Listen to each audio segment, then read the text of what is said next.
today we are going to be doing the official Fable SMP recap stream. I am going to be going through the entire history of Fable SMP.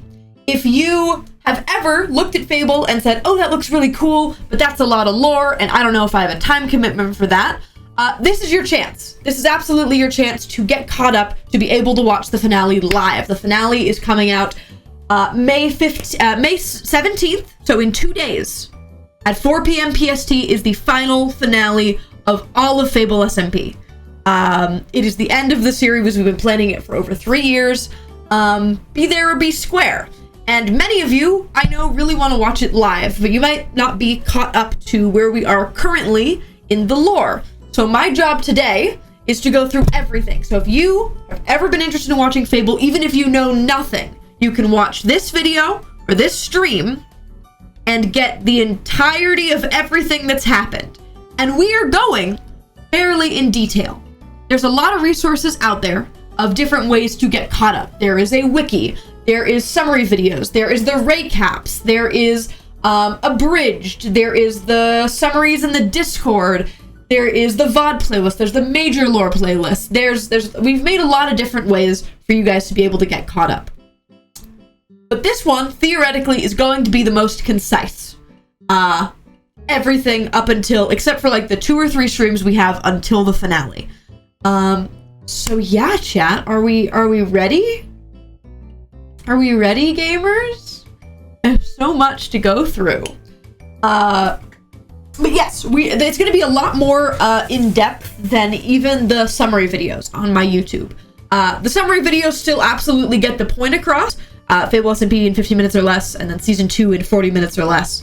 I'm going in way more in detail of both Season 1 and Season 2, along with all of Season 3. So, okay, let me scroll up to the top of my document, chat, and we're going to get straight into this. All right. From the top. All right. Fable SMP Season 1 starts off with all of the characters waking up with no memory of how they got there at all. Empty world, empty Minecraft world. Only people really know their names, and that's about it. They don't really remember their childhoods. They don't remember how they got here. But at this point, nobody's really worried about that because nobody remembers where they may have been. And, typical Minecraft server starts out. People start building up their houses. People start making little shops. People start meeting each other. And really quick, we're going to go through all of the characters that are in this section of the story. And then we will add the characters that get added in over time. So first off, we have Sherbert, who is an alchemist. At the time, this time they are in denial of the end. The end theoretically is out there. But we have Sherbert, who is an alchemist. That's my character. There is also Ray, who is a scientist of dimensions, a dimensional and aura scientist. One of his eyes is a ender eye, and he's got quirky little end stuff all over his face that theoretically came from the eye. We also have Centros, who is, at this point, a little farmer guy, violent little farmer man. Love him very much. We also have Mambu, and her 2 kids, Jamie and Easton. The 3 of them are all hanging out together. Jamie is notably a bear. Not like a bear person, straight up a bear that can talk.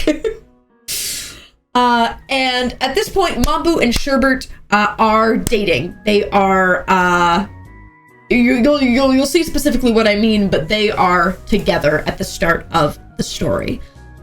We also have Haley, who is just a guy who building a little house, got a lot of cats, and just trying to vibe around Spawn. At this point, there isn't a lot going on, like character-wise, but I am going through everybody. There is also Willow, who has a mask of some kind stuck to his face. It's sort of like it kind of looks like a cat mask, but it's more like a box, and it is stuck to their face, which is, you know, seems normal for them. Will is an explorer, a little map guy of some kind, and is chillin'. We also have Seven, who is a robot, with little to no free will. Seven is, his job is to complete tasks that other members of the server give him. Yeah, seven heart, big heart to Seven. Is that most of the season? Oh, there's Athena. Okay, and then we have Athena, who is another hybrid of pretty much everything that you can imagine in the Nether. Athena, little ball of sunshine, little creature, absolutely wonderful. Yeah, okay, so that is, how dare, shush Athena. So that is our whole cast. So as I go on, those are the names I'm going to reference as we go through. So the plot of the server starts out with a message of some kind showing up at Centros's estate. There are two weirdly ciphered... I talked about Easton. I said Mambo Jamie Easton. They you silly gooses. I said them. Thank you for yelling and being on me, but I did say it. There is a coded message that shows up at Centros's house. There are two messages that appear to be ciphered of some kind. Centros kind of has this big farm estate and takes this to the larger group. Also, the other thing to note here is Sherbert. Sherbert has their house, and things have been glitching all around their house. The walls changing to a different block, etc. And notably, a chicken named Charles, who Sherbert really doesn't like for some reason. And Ray comes over to check out all the glitches because he is a scientist, and Ray has the ability... Thank you. Ray has the ability to see auras. With the ender eye that's in his face, he can see auras. And auras basically are a color around everything that exists that basically says where this is from. So most things have a green aura. That means they're from the overworld. Stuff with a red aura is from the nether. Stuff with a purple aura is from the end, theoretically. But all of the glitches that are happening around Sherbert's house have a gold aura. Something Ray has never seen before. Gold and kind of rainbow, as if all the colors are mixed in there. And Charles has this aura too, this chicken that Sherbert doesn't like. So they all go have a meeting. Centros brings the cords to everyone and says, hey, I found this. And the science guys go, hey, yeah, we're gonna go figure that out. So Ray goes and deciphers it, and kind of puts that on the back burner for now. It hits Halloween. It hits Halloween, and it is a big party time. And Haley organizes this event, big old Halloween event. And one of the things in the event, the haunted house, Haley did not build. And it's sort of like an escape room to get into it. That Haley notably didn't build for this event. I will say notably the password that they end up getting into the Halloween for is purgatory. We'll come back to that later. But once they make it through the haunted house and all these little like silly goofy trials like a maze, they find a button. And under the button it says, press the button to escape, but freedom isn't free. And the room is filled with end stone, whatever that might be. And everyone kind of takes a second and is like, all right, before we press nothing, let's look around. And then eventually they decide we're gonna press the button. Athena presses it and disappears. And everybody freaks out. And everyone's, where the heck did Athena go? We need to get on that. So we say maybe we should go to those cords that we found. So they go to the cords that they found, and they find, so Sherbert, Mambu, Centros, and Ray all go out on a search and find a library. at the coordinates. In the library, there are some books. A book about the end and a compass towards, theoretically, how to get to the end, along with a warning written in Ender.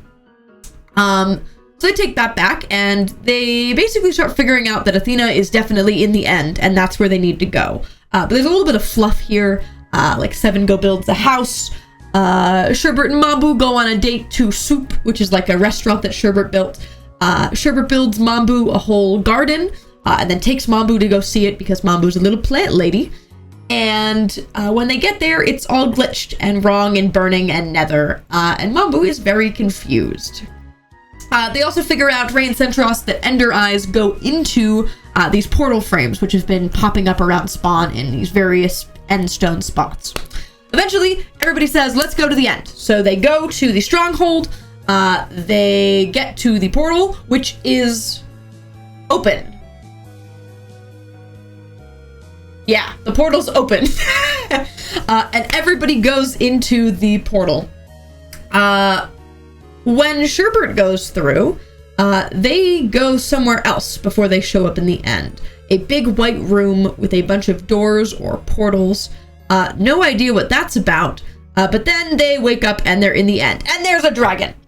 And they have to fight the dragon, which they did not know was going to be there. They kill the dragon, and boom, they find Athena. There is a prison in the end, where Athena and another guy named Ghosty are trapped. And basically, on the sides of all the cells, there's a little button, and they can press them and swap places with whoever's inside. So Sherbert, Centros, and Easton all agree to stay to take Athena and Ghosty back to the overworld. Theoretically, in a way that Ray could come back and figure out a way to get them out. What's notable about Jamie, Centros, and Centros, Easton, and Sherbert is that the three of them created a silly little prank gang called Ominous Bane. And how am I doing on time? Okay, I'm doing okay. Sorry, I took a break there for a second because I need to make sure that I'm like making progress. But we're doing good. Sherbert, Centros, and Easton have a prank game called Ominous Bane, where basically they've just been kind of doing silly stuff around the server, putting a bunch of snowmen around, that kind of thing. It's very relaxed, and three of them are all stuck in the end prison together, and it is very silly. It's a very silly time. Meanwhile, in the overworld, Ray's freaking out because they cannot figure out how to get back to the end or get us out of the end, and everyone in the end is just kind of like chilling, being a little guy. And eventually, Ray and their two lab assistants, Jamie and Athena, figure out that they can go back to the portal and relight it. And when they do that, Ray talks to a goddess named Endirian, who is the goddess of the mind. When he goes to try to open the portal, she kind of pulls him into a conversation with her and says, "You are a heretic. How dare you try to come into the end? If you really want to open the portal and save your friends, rip the eye out of your face." So he does. He rips the eye out of this face and traumatizes Jamie and Athena. Traumatizes Jamie and Athena, who are watching him do this in a catatonic state. And he shoves the eye in the portal, it opens, and whoa! The three lads that were in the prison go back to the overworld, and everything's okay! Everyone's back together. I will also say an important thing to note here is that the time where they were trapped in the prison, it has been raining in the overworld, and when they come back, it stops raining. To kind of go on a little bit of a tangent here, so I don't have to talk about it later, Mambu has control of the rain. When she is sad, it rains. When she is happy, it's sunny. When she's mad, lightning strikes. So yeah.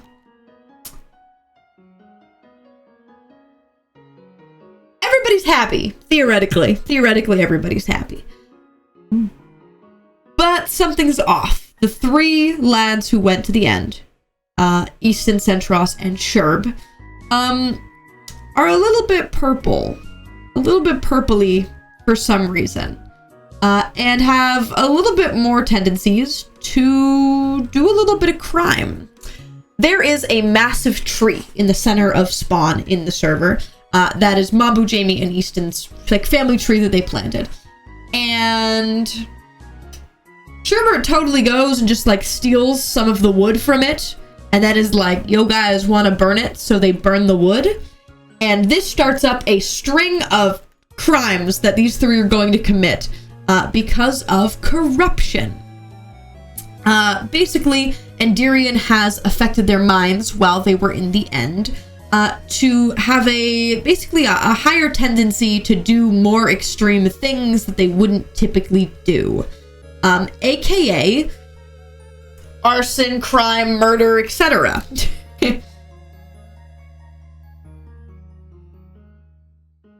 So first things first, what they decide to do is go gaslight Athena.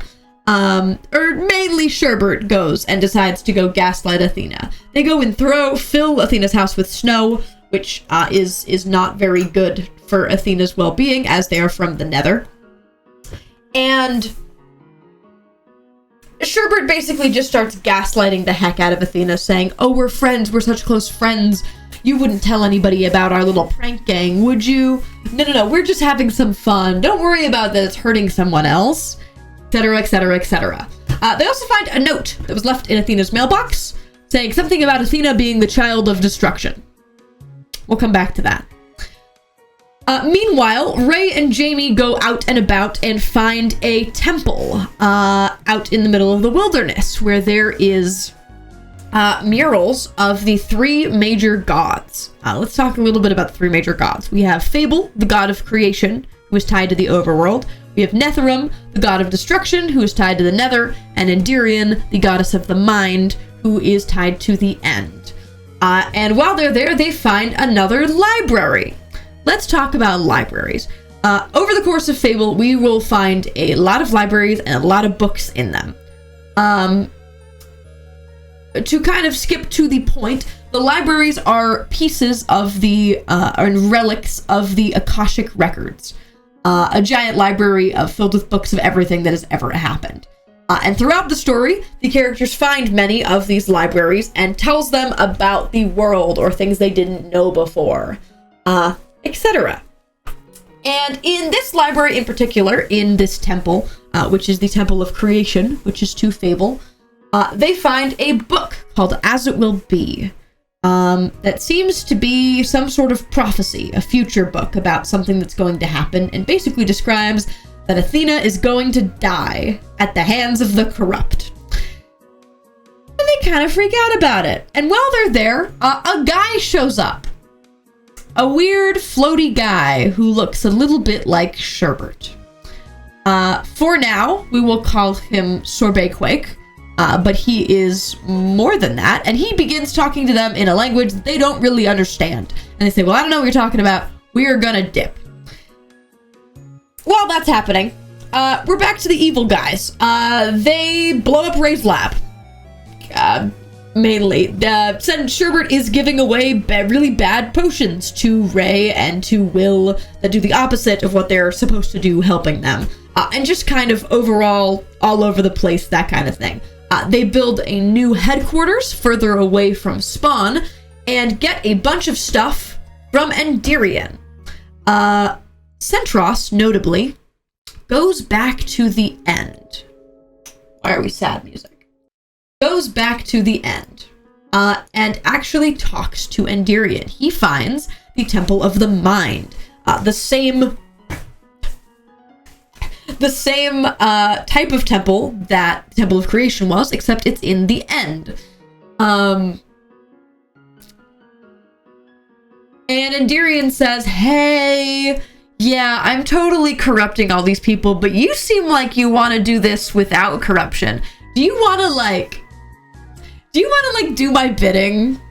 Like, not even like me mind controlling you. Do you want to just like do it for me just cuz? And Centros is like, yeah, sure, dude. I want to blow stuff up. And Endirion gives him a bunch of supplies, notably elytra. Elytra in Fable are a bunch, a thing that the people of the End created to go around the End Islands. When you put on Elytra on Fable SMP, they fuse into your back and change into something based on your personality. So when Sherbert puts the wings on, they get big yellow and purple like macaw wings. When Easton puts them on, they're like metal tech wings. And when Citrus puts them on, they're like bone wings. Every time somebody puts on wings, they're going to be specified to that person. Little tidbit, I love it very much. While this is all going on, Sherbert's like, I'm going to take Mambu on a date. Me, Easton, Jamie, and Mambu are all going to go on a date in this garden that I built. And Mambu is totally buying Sherbert's lying. That they're totally not the one that's like blowing everything up and setting everything on fire. So at the end of this picnic, Sherbert just starts like burning down the forest. And Mambu is like, who could have done that? This isn't safe. And locks Jamie in a bunker.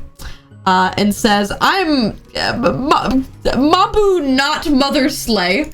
And locks Jamie in a bunker to keep them safe. Allegedly. It's not the best parenting move, in my opinion. Eventually, Ray goes and breaks... Ray and Ghosty go and break out Jamie. And take Jamie to go live underground. At this point, there is a opposing force created called Auspicious Boon as a playoff of Ominous Bane that is basically everybody else on the server. Because, hey, guess what? People are running around and killing and blowing stuff up. Maybe we should not let them do that. So they basically make an underground resistance. I will also note that part of this underground resistance is a cow and a mushroom. Martin and Impossible Whopper. They are gay cows. They are Jamie's friends, and we love them very much. I do think they're important enough to bring up in the summary. While they're organizing and becoming Auspicious Boon, Sherbert is doing a really big gaslight of Athena and does a training session where basically Sherbert just kills Athena over and over again and says, not good enough, keep going. Sherbert's really fallen down the gutter here. Sherbert follows after Ray to the Temple of Creation and basically with the intent to kill Ray, but he ends up escaping. Sherbert also gaslights Seven into coming and working for Ominous Bane and finds out the Seven can basically is a killing machine. And can just like kill creepers. Sherbert's like, get me gunpowder, and he's like, okay, and 50 creepers die. And they're like, all right, you're working for me. And most notably, they rig the tree with TNT, the giant tree in the middle of the server. The good guys, Auspicious Boon, go out and keep looking for more libraries and find a book called Lady of the World. Lady of the World describes a woman who is of the world and a traveler that she meets. And they basically become friends. And we find out that that traveler is Ghosty. And that lady looks a lot like Mambu. In the story, the lady ends up dying.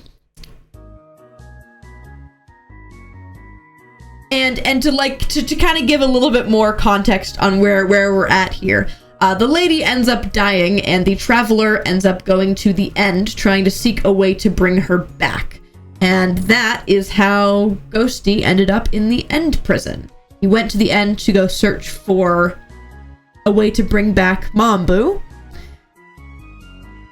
and ended up getting trapped in prison instead. And notably, Mambu is alive, so that's something.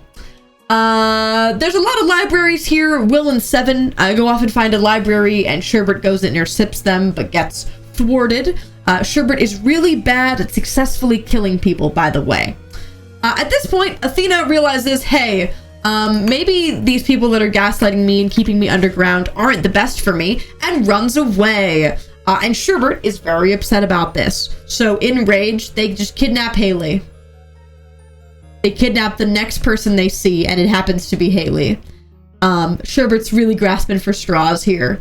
Ray tries to talk to Sherbert and break them out of corruption, and it kind of works. Sherbert sees some sort of like house vision thing and breaks out of the evil for like 10 seconds and then is like, no, but you suck. The ominous Bane dynamic is not going too great. Sherbert and Centros are kind of having a little bit of a falling out. Easton is at college, like getting a degree from Fable University. And the vibes of ominous Bane are not going great. And Sherbert is basically using Haley as a therapist until Sherbert gets upset that they haven't done anything. So they let Haley go and kill her. Shoot her in the back. Just straight up. And Mambu happens to see that. And in that moment, Mambu realizes that, hey, maybe Sherbert is a little evil. So Mambu gets taken to Auspicious Boon, gets welcomed there.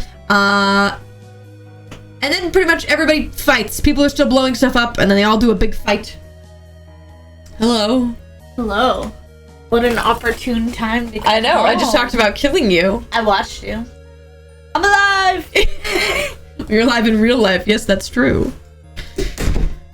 God, I have no idea how far I'm gonna get in this. I have so much left, but we're about to get dead.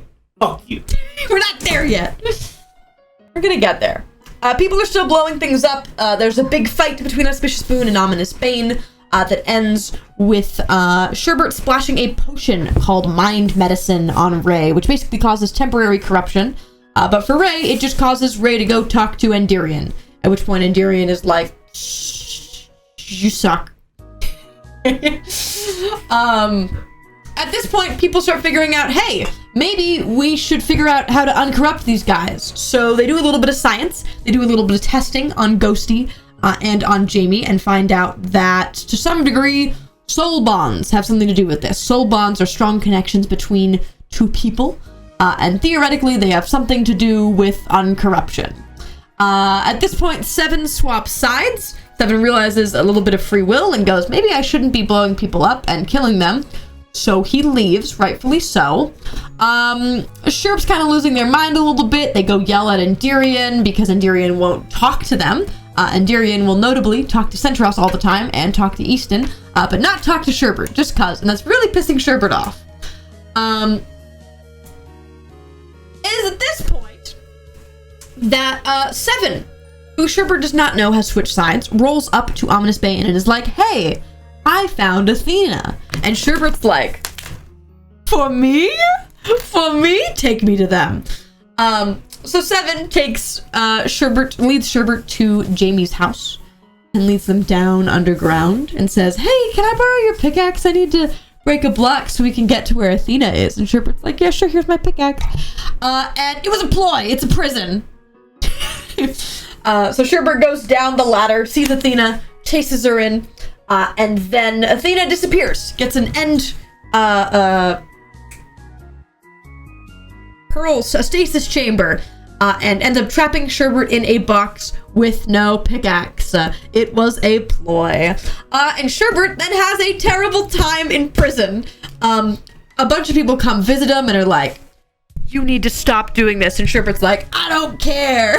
And it's really angsty and it's really sad. And it hits a lot. Meanwhile, at the same time that this is happening, Ray and Ghosty are being a little bit gay. And Ghosty goes to Mambu and is like, I don't know how to tell this man that I kind of like him. Can you be my wingman? And they're like, yeah. And then they start like hanging out a bunch more. And then Athena and Jamie roll up and are like, you guys don't kiss. We're gonna put you in a room until you do. So they do a little bit of gay times, Uncle Duo TM. At this point, Sherbert having a terrible time in prison, and we get a Centros stream, where he is talking to Endirian. The stream's called Through Endirian's Eyes. and is like, hey, I'm gonna give you this potion to go and get Ray. So he takes it and he goes and he finds Ray. And he sees Ray come out of Jamie's house, where the bunker is, and goes down the bunker and is like, what's down here? And finds Sherbert. Yay! Sherbert's totally gonna get out. No. He's like, L trapped in a box, little loser, you're a failure, I'm not letting you out, suck it. And totally slams the door on Sherbert's head, locking them inside even more. Remember how I was telling you that Ominous Bane wasn't exactly getting along? There's your example.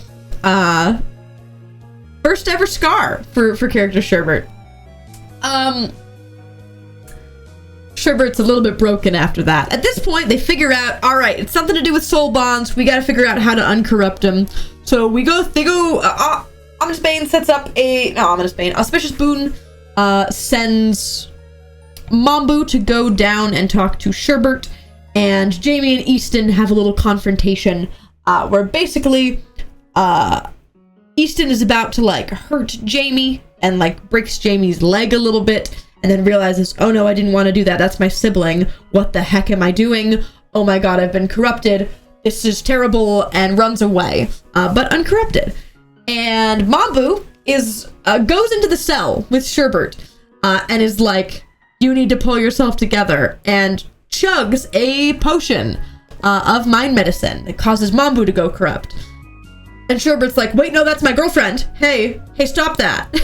Hey, don't do that. And breaks out of corruption. Yeah, she chooses to go. Mambu chooses to go and talk to Sherbert, which is like advised against. But long story short, Sherbert gets uncorrupted. Easton gets uncorrupted. But Sherbert's like, whoa, I don't think I should go out into the real world yet because I think I did terrible things, but I don't really remember. And eventually Ray comes and takes Sherbert out and is like, all right, let's go look at what you did. And they go do a big cope about everything that happened, feeling very sad about Haley, very guilty about Haley. And then they go, hey, Centros is still corrupted. Let's try to catch that guy. So Sherbert's like,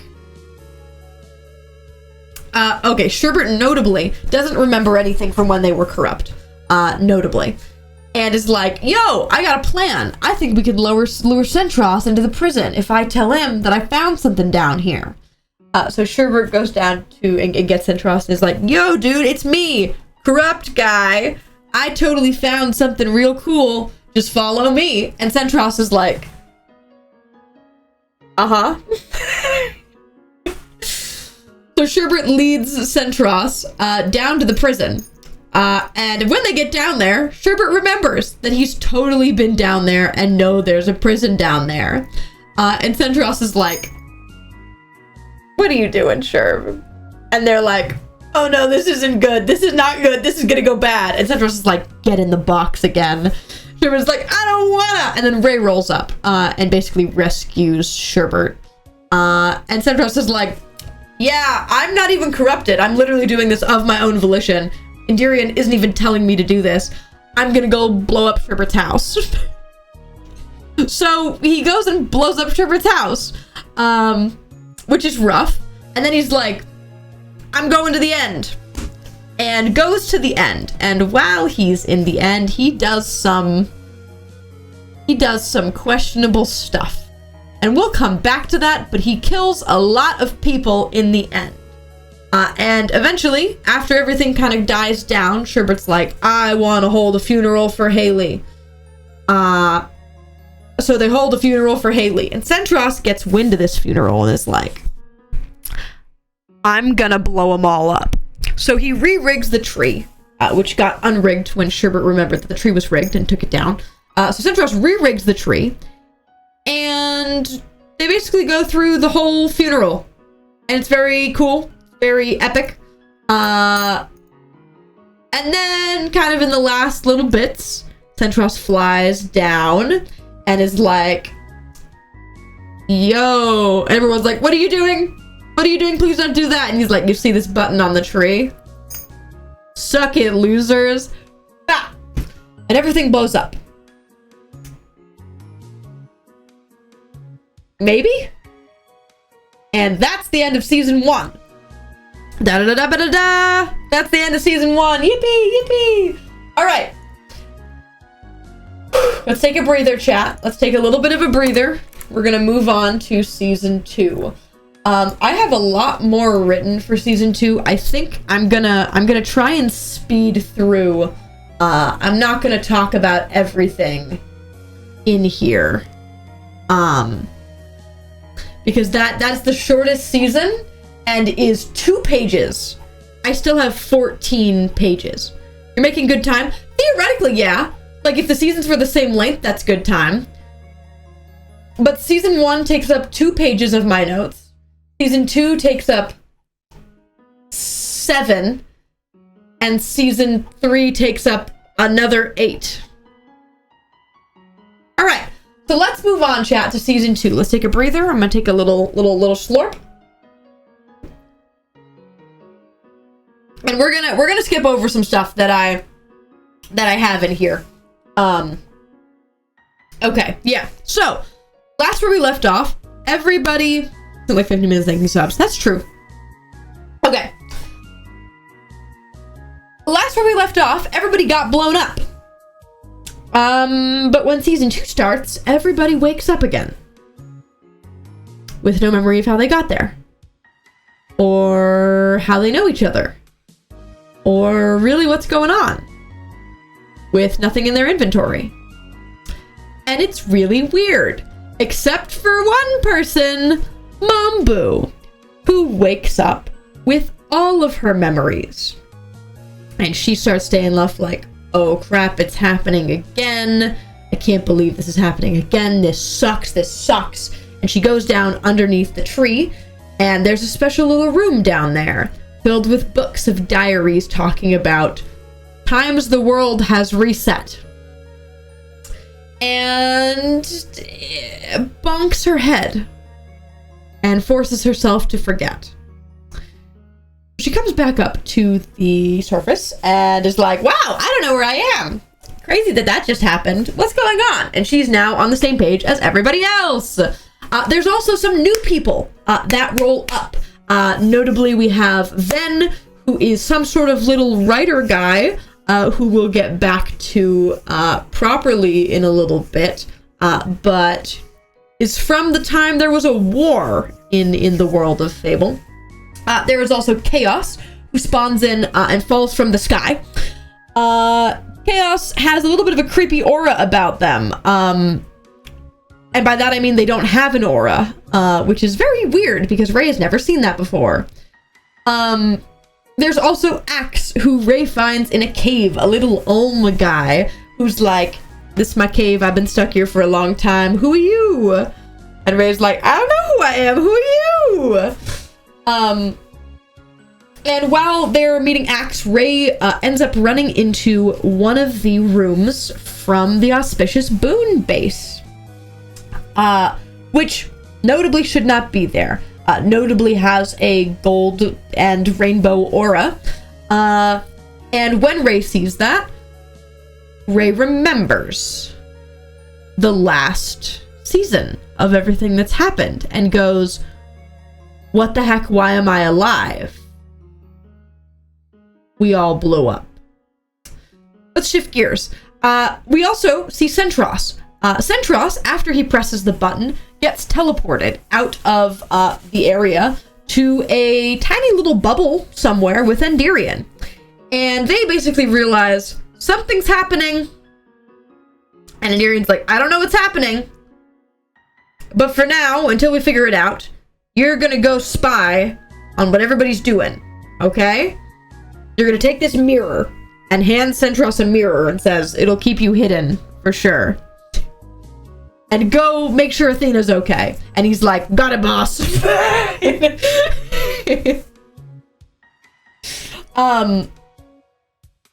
So goes and basically pretends, oh yeah, I don't remember anything either. Me. At this point, Ray meets Oshi. Oshi is a sea lady who notably remembers everything. And I mean everything. Oshi then goes on to explain something called the resets. Let's talk about the resets. So basically, over the entire time of the world of Fable, there have been many resets where basically something happens and the world rips itself apart, reforms itself differently, and basically roughly sends everybody back in time. It's like a story was being written and then they deleted it and tried to write it again. So nobody remembers that. Except for Oshi and theoretically Oshi's sister, who is Mambu. And Oshi talks about a lot of the trauma that she's gotten over people forgetting her and her being the only one that remembers. And Oshi talks about being an embodiment of the ocean, as she was the ocean and now she is a person, and she doesn't know really how that happened. But she's a person now. But Oshi and Mambu get to reunite, and Oshi's like, oh my god, you remember? And Mambu's like, I don't know who you are. And Oshi's like, oh, great.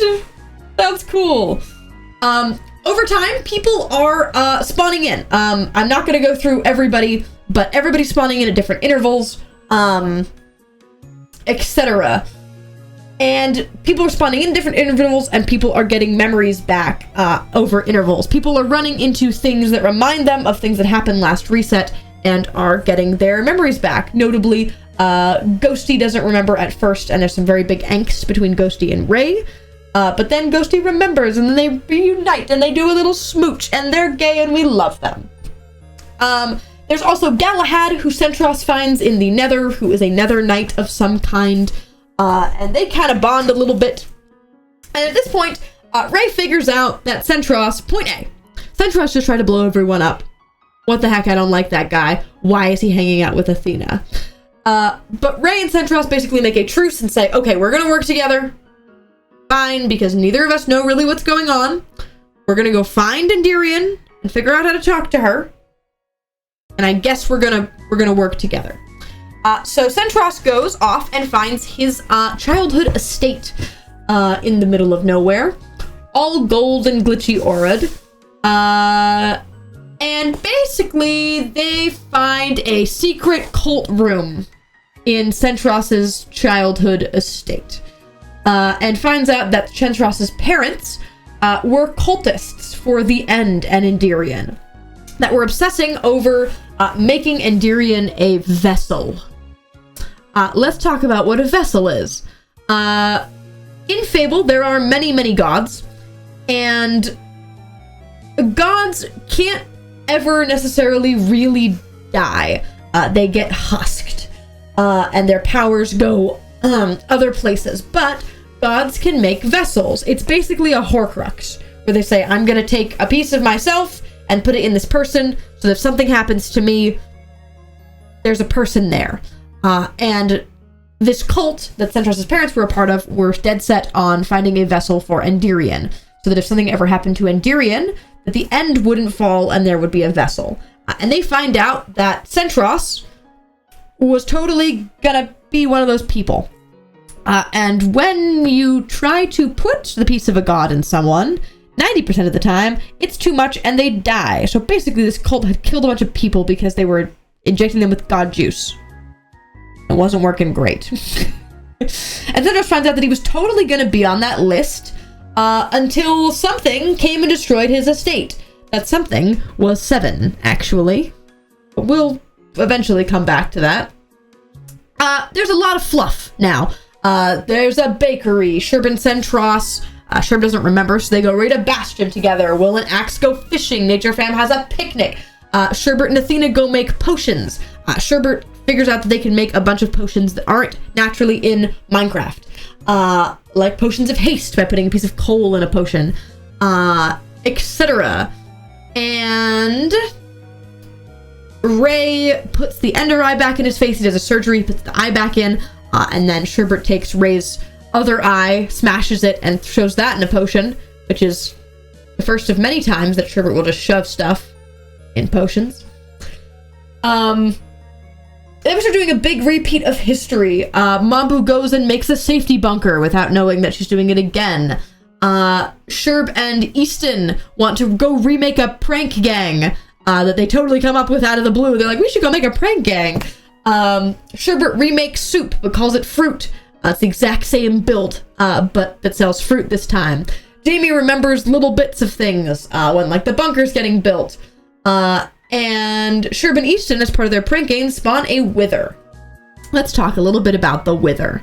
On Fable, there are many gods, and a long time ago, there was a war of the gods, which the characters have found out about at this point, which basically talks about how there were 4 realms: Overworld, Nether, and Aether, but something happened, and one of the 3 other gods killed the major god of the Aether, who's named Illyrion.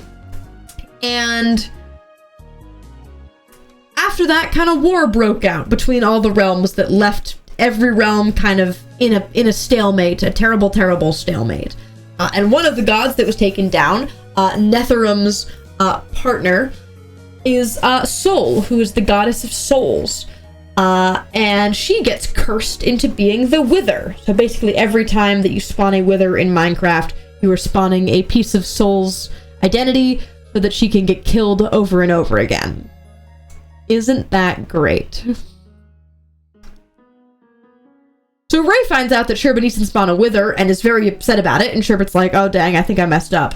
There's a bunch more fluff. There's Seaside, which Oshi and Chaos run. Oshi also has a son. His name is Oscar. He's a little piglin guy. We love him. Athena goes and lights Will's lighthouse. Sherbert and Oshi go and find a boat in the middle of the ocean that is a glitched boat. And now I think it's important to talk a little bit about the glitching. Since season 1, Sherbert has been constantly seeing glitches. Stuff is changing all around them. And they don't know how to stop it. At first they thought it was just a silly goof somebody was doing, and they call it the whack. Very cool. And a lot of, like, blocks are glitching, whole builds are glitching in. And Sherbert's been trying very, very hard to figure out what that's about. Sherbert also keeps seeing some lady. It's Haley. They are grieving, but they don't remember Haley or what they did or anything of the sort. But they're seeing Haley around just as coping. So people start looking for libraries, and they go into the ocean and they find the Telkin. The Telkin is a group of a race of basically fish people who live in the ocean, in the overworld, that were around for the War of the Realms when that was happening. And without going super duper in detail, the Telkin were basically a bunch of mad scientists who did a bunch of genetic experimentation, splicing DNA to stop the drowned, etc. There's a couple of ocean gods that we should talk about right now. There is Kausis, the goddess of luck, Virago, the god of the depths, and Len, the god of the undead. The Telkin used to like Len, but then he switched sides for some reason. After Virago died somehow, he switched working for the overworld and worked for the Nether, and then everyone was like, screw that guy. So that's the Telkin. House is my beloved. Then we do a big ol' sleepover. It's very, very fun. It's very, very vibey. Until Sherbert and Easton are like, yo, let's pull a prank and splash Jamie with a potion. At which point Jamie remembers a little bit, freaks out, and is like, oh my god, they're gonna go be evil again. I don't know really why, but they're gonna go be evil again. So Jamie and Athena run away. At this point, people are starting to remember more. Will and Luce, who I realize now that I skipped over a little bit, but that guy Sorbequake, he's been around. And he's been speaking a weird language. We know he has something to do with the Aether. We think he's some sort of husk god, but we don't really know anything about him. And we call him Lucinari right now, which is the word for candle, because he really likes candles. Yeah, so him and Will remember together. Easton remembers, and yeah, people are just remembering all over the place. Notably, some people haven't, though. So Centros, Ghosty, and Ray are like, hey, remember how we were like, we need to figure out where Endirion is? They go find a library and go to the stronghold. And they go to the stronghold, and they're like, all right, we're going to go to the end. We're going to figure out what's going on here. And, yeah, we're gonna do that. So they light the stronghold. And Ray basically starts seeing a vision. Where we see, for the first time, Fable. We are seeing through Endirion's eyes. She is going to some place called Purgatory to check on someone named Raza. And instead finds Fable there in Purgatory. And they basically have a big fight. And reveal that Ray is Endirion's son, but also that Fable raised him. And Ray is like, wakes back up and is like, whoa! Some stuff's going on. Fable's trapped in Purgatory. To talk a little bit about Purgatory.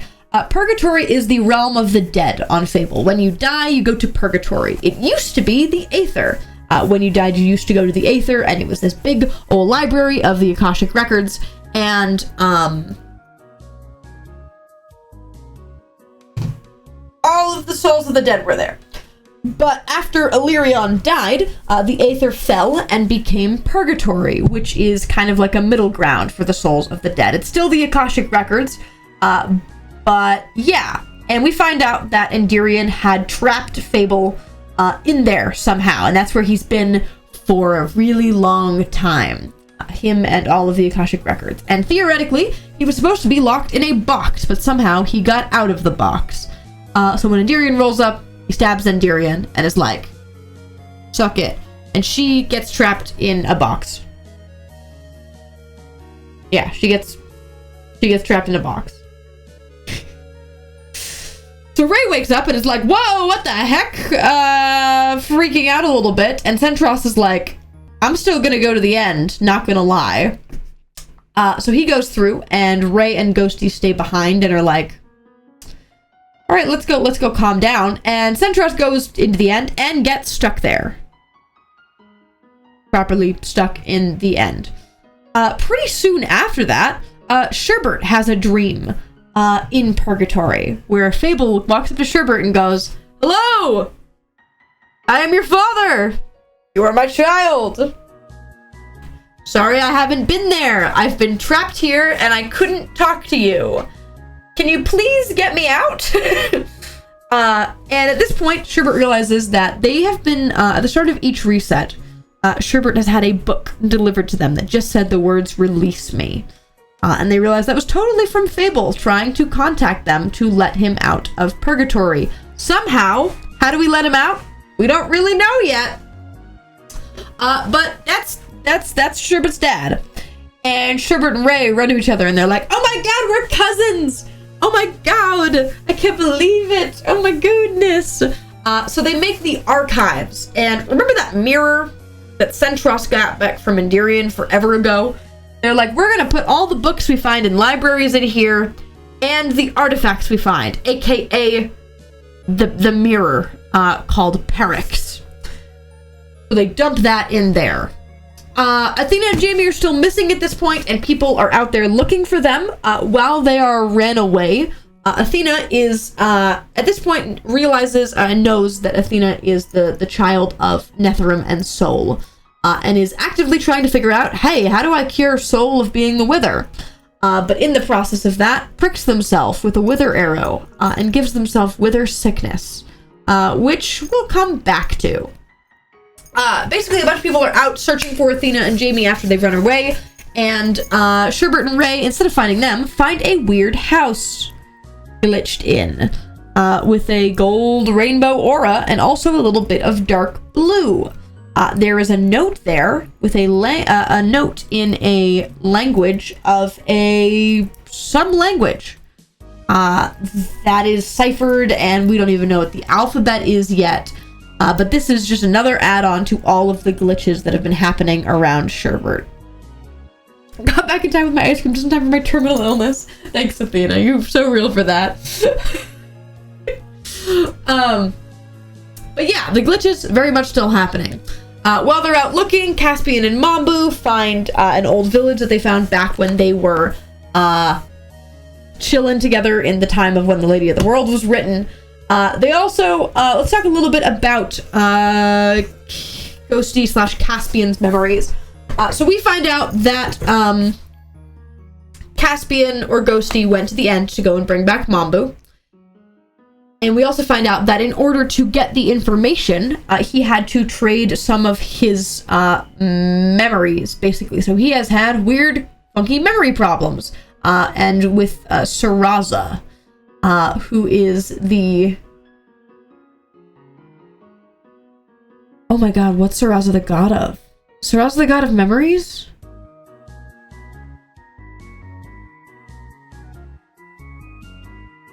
Okay, Saraza's the god of memories. Oh my goodness, I just completely lost that train of thought.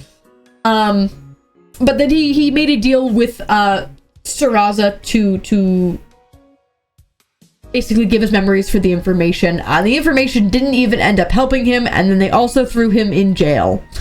It's funny you can't remember that. Shush. At this point, Ray starts getting memories from Endirian because she got stabbed. Where Endirian got stabbed by Fable. Where she got stabbed by Fable, Ray also got stabbed because that's fun, and they're like tied together now. And Ray starts seeing memories of Endirian. Basically taking care of Athena in the prison, which leads to Ray looking to go find Lenarius, the god of the undead, who gives them a compass to where Athena and Jamie are. So they go out there, they get Jamie and Athena, and they're like, let's go home. And Jamie's like, I'm gonna need a second though. So take Athena back, and they're like, oh my god, Athena, you're dying. And Athena's like, it's fine. Jamie, before they come back, though, goes out on a little adventure and finds a temple of some sort, a little shrine to some animal god of the wild. And Jamie's like, I don't know why, but this seems important. It is. Meanwhile, Athena is totally dying, so people start going and looking for a solution to Athena dying from wither sickness. They go out, they find another Telkin temple where they find, get this, even more experimentation. They find out that it's a genetic splicing facility where they were basically putting genetics of a bunch of sea creatures with people and seeing if they found a way to destroy the drowned. That's how guardians were made, etc. Yeah. And they also figured out how to make syringes. So they're like, yo, Sherbert, here's some syringes. Can you make potions in these? And they do. And they don't necessarily help Athena, but at least they have medicine now.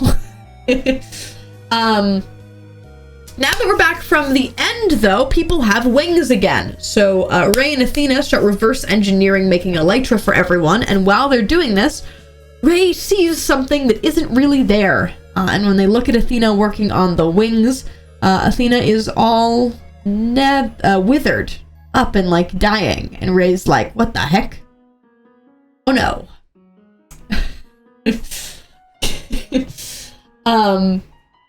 On the flip side, Centros has been stuck in the end. He's kind of spiraling, but he finds the Temple of the Mind again, and realizes that he's totally getting messages from Ray, and there's this big time delay of like people trying to check on him, but since it's going through dimensions, it takes a long time to get to his comm, and the only person there in the end with him is Lucinare. And it's basically trying to keep him company and keep his spirits up as he's kind of spiraling. So Luce gives him a dog. The dog's name is Hope, and she is wonderful. We love her. Also at this point, Ray and Axe have been hanging out a lot more, especially dealing with Telkin stuff, and they're getting a little fruity. So Ray goes over to Caspian and is like, how do you feel about also dating Axe? And they're like, yeah, that checks out. So they're poly now, and you get gay. You have Caspian, Ray, and Axe all together, and they're wonderful, and we love them. They're wonderful. Gay with 2 A's instead of just gay with 1 A. At this point, everybody's got wings now, and Ray goes to expand the library of the archives, and drops into a pit. In the pit, there is Skulk, which has been growing under there and festering for a long time. And Ray basically breathes in a bunch of the Skulk spores, and it's not great. People are exploring more. They find the Aether Temple, like a piece of it, and they find out that Luce is Illyrion. Whoa! Will and Ray find out that Luce is Illyrion, the husked form of Illyrion, after he got killed in the Aether Fell. So he has been walking around following people who have to do with the Aether and is like, hello, I don't really know who I am, but turns out he's Illyrion. Very important, very big, very cool. Right now we have 2 problems. Number 1 problem, the Skulk. Number 2 problem, Athena's still dying. So let's work on Athena first. So they go to Luce or Illyrion, and they're like, hey, can you help us cure Athena? So they plant a nether star, and it makes a flower, and Sherbert puts that flower in a potion, and it's a cure. And Athena's okay. And we're good. It just takes a long time, and Athena's really not doing great. Now that Athena's cured, Sherbert's like, oh man, we should totally, like, train sometime. And Athena's like, because Athena remembers now. And Sherbert still has no idea of what happened in the season before. And is like, Athena's like, oh my god, no, please. So they kind of get mad at him, and mad at Sherbert, and they're like, just because you don't remember doesn't mean that we don't. And Sherbert's like, okay, I'll leave then. So Sherbert runs away, and goes and just messes around far away from spawn for a while. At this point, they realize that the mirror is missing. The Perix mirror that was being kept in the archives. And they're like, that's a problem, but let's not worry about that. Let's go to the beach. So they go to the beach. And it's a very good time. Big whole server event. Everybody's there. They build some sandcastles. It's very fun. And the whole time, they're seeing corrupt Sherbert out of the corner of their eye. Who's not really there, but they're still seeing corrupt Sherbert. And while they're out there, they find a desert temple, which Ven is there. And let's talk a little bit more about Ven. Ven is like, whoa, this is one of Fable's outposts. What, you guys don't know about the War of the Realms? Well, let me tell you. So Ven talks a bunch about the War of the Realms and how he was basically the secretary for Fable and wrote all about all of the things that Fable was doing during the war, and how Fable had set up his army in the desert, and this desert temple was one of the supply things that he made. He went and created a bunch of food and supplies for the people who lived out in the desert during the war. And everyone's like, Ven, that's very cool, but doesn't that make you really old? And he's like, shrug. At this point, while everyone else goes to the desert temple, they're like, all right, let's leave beach day. But Mambu's like, what's that over there? What's that? Is that my kids? Jamie and Easton? What are you doing out here? And they're like, follow me. So Mambu follows them down a cave, and at the bottom of it finds the mirror. How did that get there? Who knows? Let's find out how that got there. Ray is like, bro, I really don't know where the mirror is. Oh, Mambu takes the mirror, by the way, and brings it back to her house. Ray's like, bro, I really need to find the mirror. I have this weird skulk stuff in my lungs. And Axe is like, okay, so I may have messed with the mirror because you were not doing really good, and it was clearly doing bad for you. It was making the weird skulk. So I took it, and I went and brought it far away, and I brought it to beach day, and then I hid it underground so that it wouldn't bother anyone. And Ray's like, oh, well, I appreciate that, but I do need the mirror, so let's go get it. They go back to beach day, and the mirror is gone because Mambu found it and took it, and they're like, oh, shucks. They, at this point, basically start researching the skulk, which they find out is coming from the mirror, which The mirror, they find out, has Terex, the goddess of illusions, spirit trapped in it. It is a vessel for Perix, is the mirror. And they start going, okay, how the heck do we need to get rid of the skulk? They find out that it's super sensitive to temperature. Hot makes it spread really fast, cold makes it stop. Ray's getting really sick at this point, and passes out in the nether because it doesn't like the heat, the skulk. And they go, oh, this is going really bad. Maybe we should go check on Centros. So they go check on Centros. Notably, Ray does. And rolls up to the end and is like, hey! And Centros is having a terrible time. And by a terrible time, I mean like a really, really bad time. He has been spiraling, thinking about all of the terrible things that he's done, the people that he killed, the fact he was going to blow everyone up, and was going to die in the end. Because of how guilty and bad he was feeling. But Ray shows up and is like, hey, we didn't forget about you. It's okay. You can come back. And stops Centros and brings him back to the overworld. And it's very somber, but he's back. At this point, Mambu is getting illusions because she has the mirror. And she starts seeing basically just people being mean to her. And she's like, this is dumb, this is mean. Surely it has nothing to do with this mirror. So it's raining again because she's tied to the weather. Sherbert is still run away. And the whole time that they've been out there, stuff has been glitching like there's no tomorrow. There's actually been a structure building off in the distance. And when it's finished, it glitches into Haley's grave, which causes Sherbert to remember. And Sherbert goes, oh my god, I've been such an idiot. I'm going back to spawn. So leaves the runaway arc and goes back to spawn and is like, Ray, I remember. Ray, I remember. And Ray's like, oh my god, thank god you remember. And Sherbert's like, yeah, I remember like all of being corrupt, and I remember Centros blowing up the tree. Ray, I have to go. And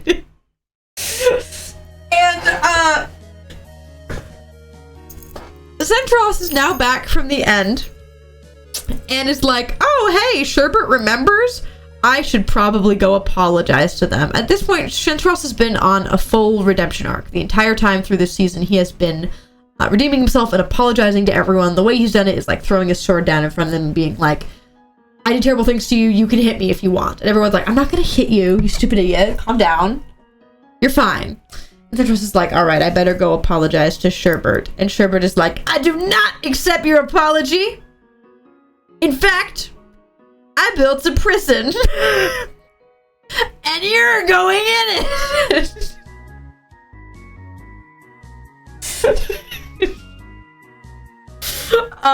Stay in the box, no! Stay in the box, no! And lock Centros in the prison, and Centros is like, yeah, I deserve this. He's in a really bad place, and Sherbert is like, man, I'm sure glad that I really dealt with that big threat that was gonna kill everybody again. And Centros is like, I was literally on a redemption arc, and we were friends before you remembered. Did you? Okay, it's fine. It's fine. I deserve this, so I'll stay in the prison. And then Ray rolls up and is like, yo, have you seen Centros? And Sherbert's like, nope. And Centros can like totally hear them talking, and he's like, sad. The glitches are still very happening. And the glitches that have kind of just been changing the blocks all willy-nilly. We're getting the language. Sherbert's been trying to figure it out. Glitches Centros' cell into wool instead of obsidian, and is like, King, escape, please, escape. There's like a little note that translates to, bro, please escape.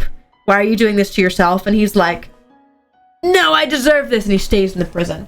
But he's actually like, he kind of gets off of the I deserve this and is like, no, Sherbert needs me here, which is very sad, and I cry about it.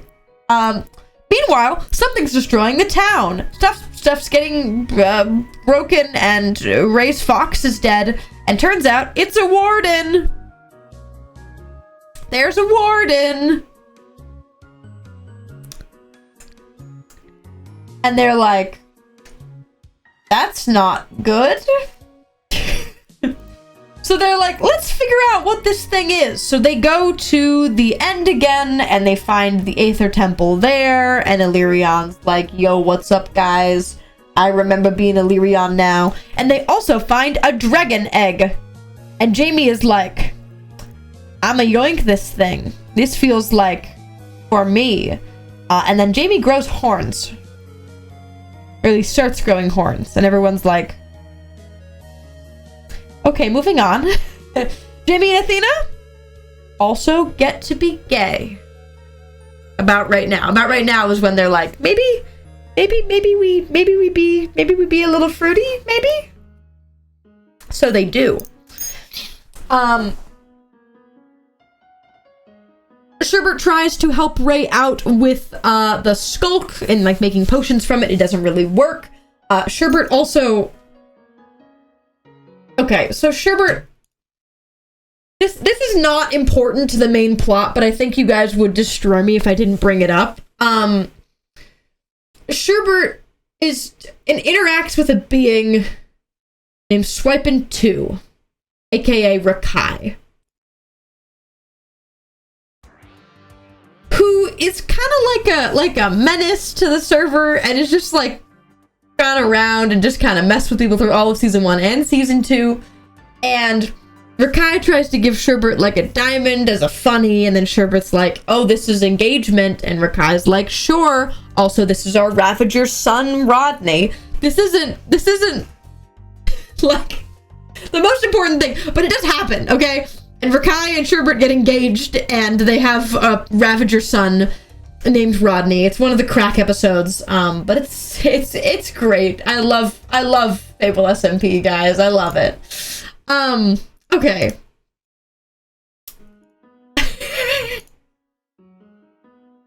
I had that written in parentheses in my document because I was like, don't bring this up unless you have to.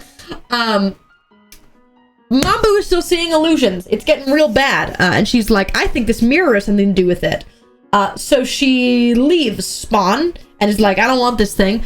Drops it in Will's lighthouse and then leaves. And Oshi and Caspian are like, all right, we're going to clean up the skulk. She was clearly getting mirrored like people have been seeing. She just didn't know that was like a thing that we were dealing with. Centros is still in prison. Centros is still in prison, and Sherbert is having a really rough time with him and just kind of yelling at him, being like, you're a villain and you'll always be a villain, but they're really talking about themselves. Neat. And Sherbert, like, he's basically giving Sherbert therapy while Sherbert's basically torturing him. And they have a moment where Sherbert accidentally almost kills him. More accurately, would have killed him. But he had a totem. So the totem pops, and Sherbert has a moment of realization where they realize, I did all those terrible things too, and I was about to kill you, just like I did Haley. And I can't let myself do that again. What am I doing? Leave. And Centros is like, yeah, thanks for not killing me. And Ray finds out, and they're like, they get Centros, and Ray and Athena are like, yo, Centros, where you been? And Sherbert's like, well, I was kind of torturing him in prison. And they're like, what, Sherbert? And it takes a while, but Ray and Sherb break down the basement, and they work through some issues. This whole entire time, by the way, chat, Fable has been talking to people in dreams. Sherbert's been getting more dreams, being like, please let me out, please. And Fable's been going to like Oshi and being like, please help me get out. I'll bring back your partners. Caspian, please help me out. I'll bring back your memories. Will, please let me out. I'll tell you more about the Aether. And it's kind of working. let me out of the box. Then it's Halloween. And remember how there's been a warden running around with a skulk? That's still happening. Halloween party, going great, very, very vibey. And then Ray starts coughing, which Ray has been doing the whole time. Ray's been coughing all over the place because of the skulk. And dips into like a side room, starts coughing, and turns into the warden. And we're all like, oh god, the skulk. It's in Ray, and Ray's the monster. Oh no. And Ray attacks Caspian, and he gets big injury, and then everyone's like, we gotta leave, there's a big monster on Halloween. We have really bad experiences with Halloween on the server, I'm not gonna lie. And then Ray wakes up and is like, oh my god, I'm the monster. I'm making fun of it, it's very angsty though. And like goes like to go home, and then sees that like Ray hurt Caspian and is like, I can't stay here. So Ray runs away to a castle. And let's take a second to talk about Orchid. What if I'm the monster? Alright. So there has been a little bit of a plot going on throughout the entirety of the server about a woman named Orchid, who Ray knows is mom. And Ray also knows that Endirian is also mom. And Ray gets coordinates to a castle that is Orchid's castle, and finds out that Orchid's real name is Isla Morningstar, and that she is a princess of Morningstar Kingdom. She had two dads, Raymond and Everett Morningstar. And Ray also finds out that they have a sibling. Somehow.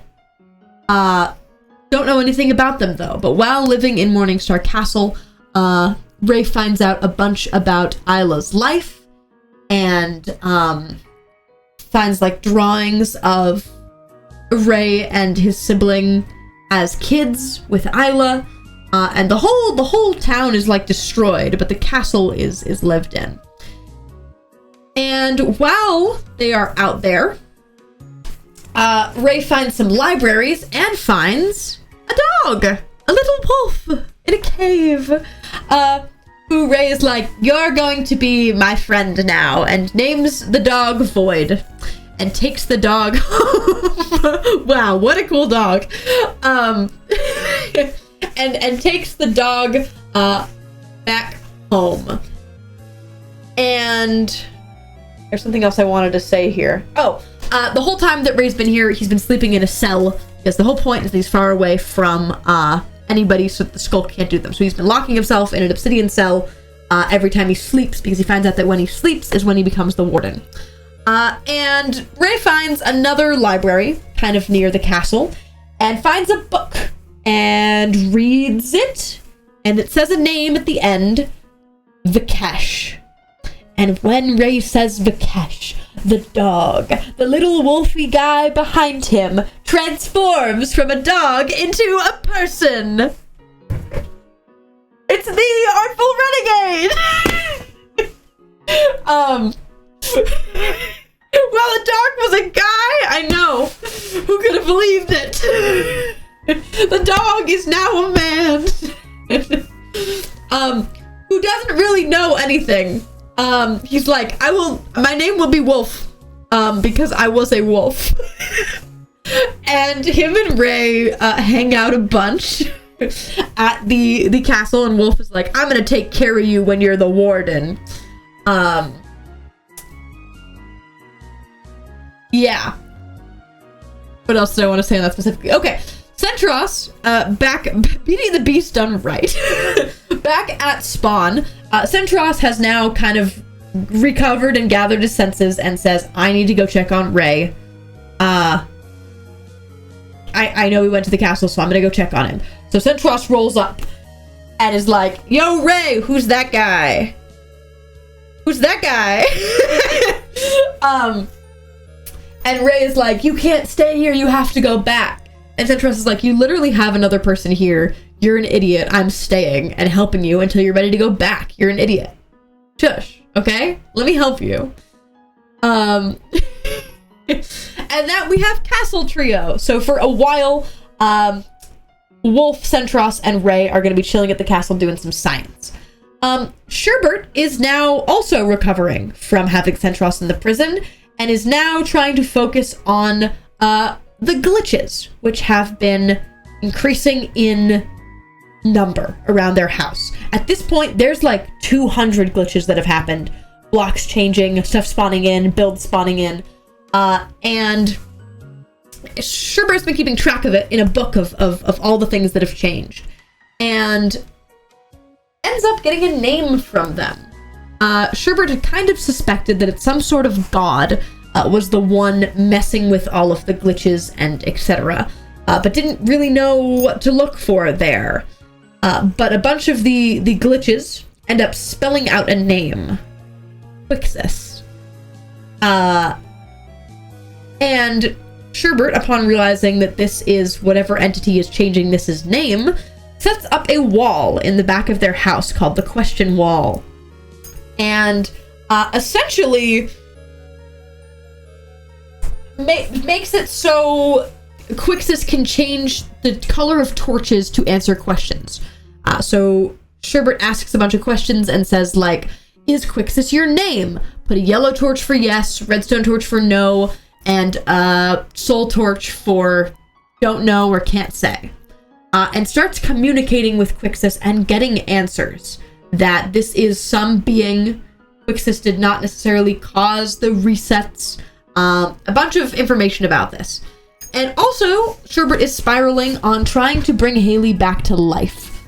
So Sherbert goes and talks to Caspian, because Caspian tried to bring Mambu back all that time ago. Caspian says, yeah, no, you can't really do that. And Sherbert's like, ah, shucks.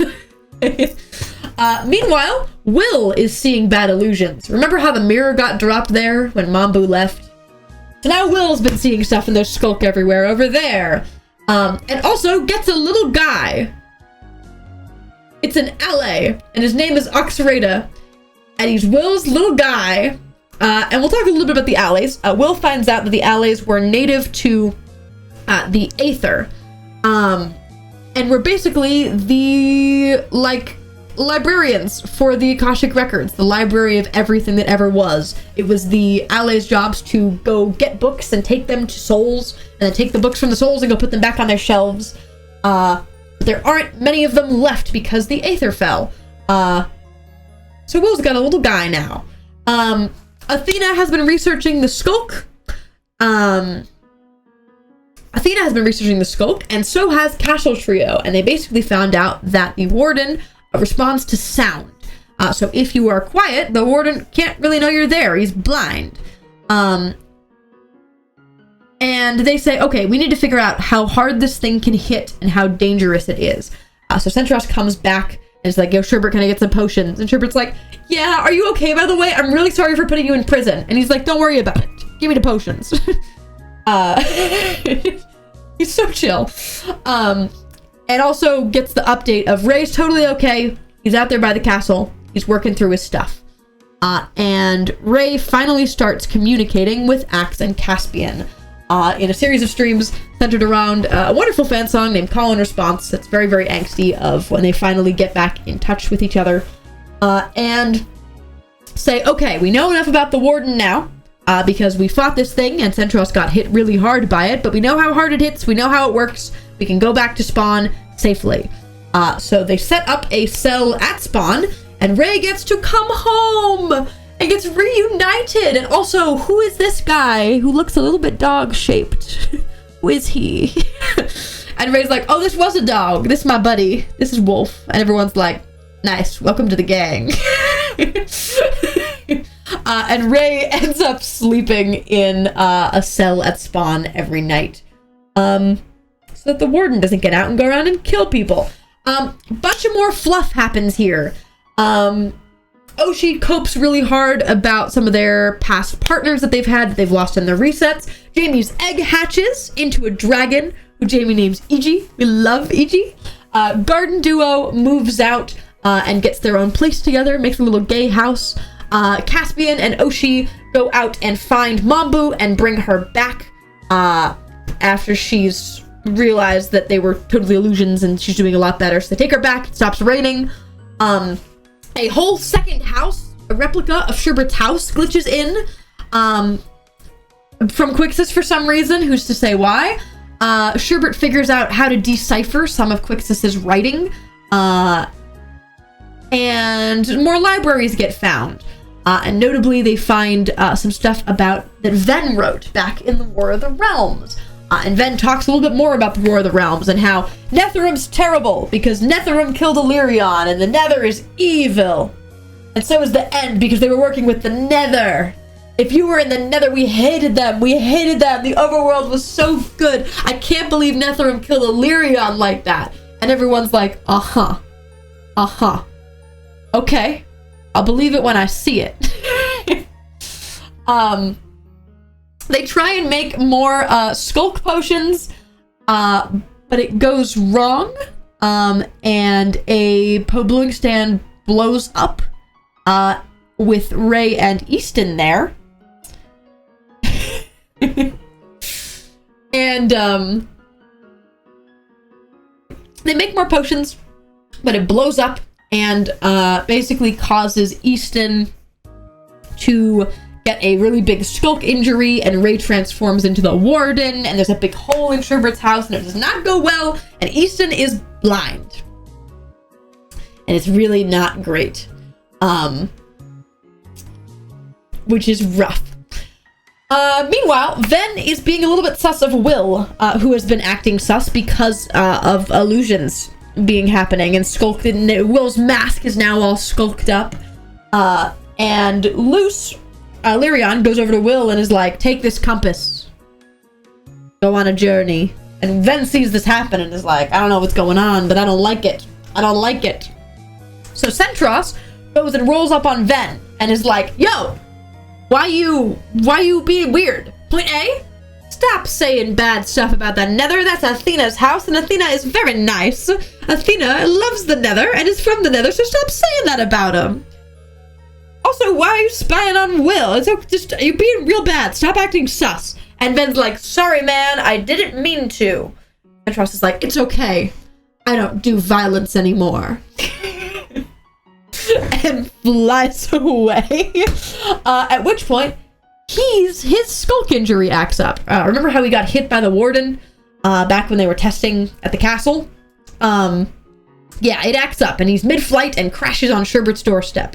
And Sherbert's like, oh my god, are you okay? And he's like, skulk bad, give treatment. And Sherbert's like, okay, sure. And makes him a little room under their house, notably not a cell. He's like, stay here, and I'll figure it out. At this point, Ray rolls up and is like, yo, Sherbert, wanted to check in. What is Centros doing under your house? You better not have put this man in the prison again. And Sherbert's like, no, I did not. No, I did not. He has an injury. I was healing him. And Ray's like, then why is he in a box? Why is he in a room under your house? And Sherbert's like, I promise I'm just healing him. And then Ray goes down and is like, oh, yeah, he is hurt. You are healing him. Glad to know you're not torturing him again. But he's okay, and they do a surgery.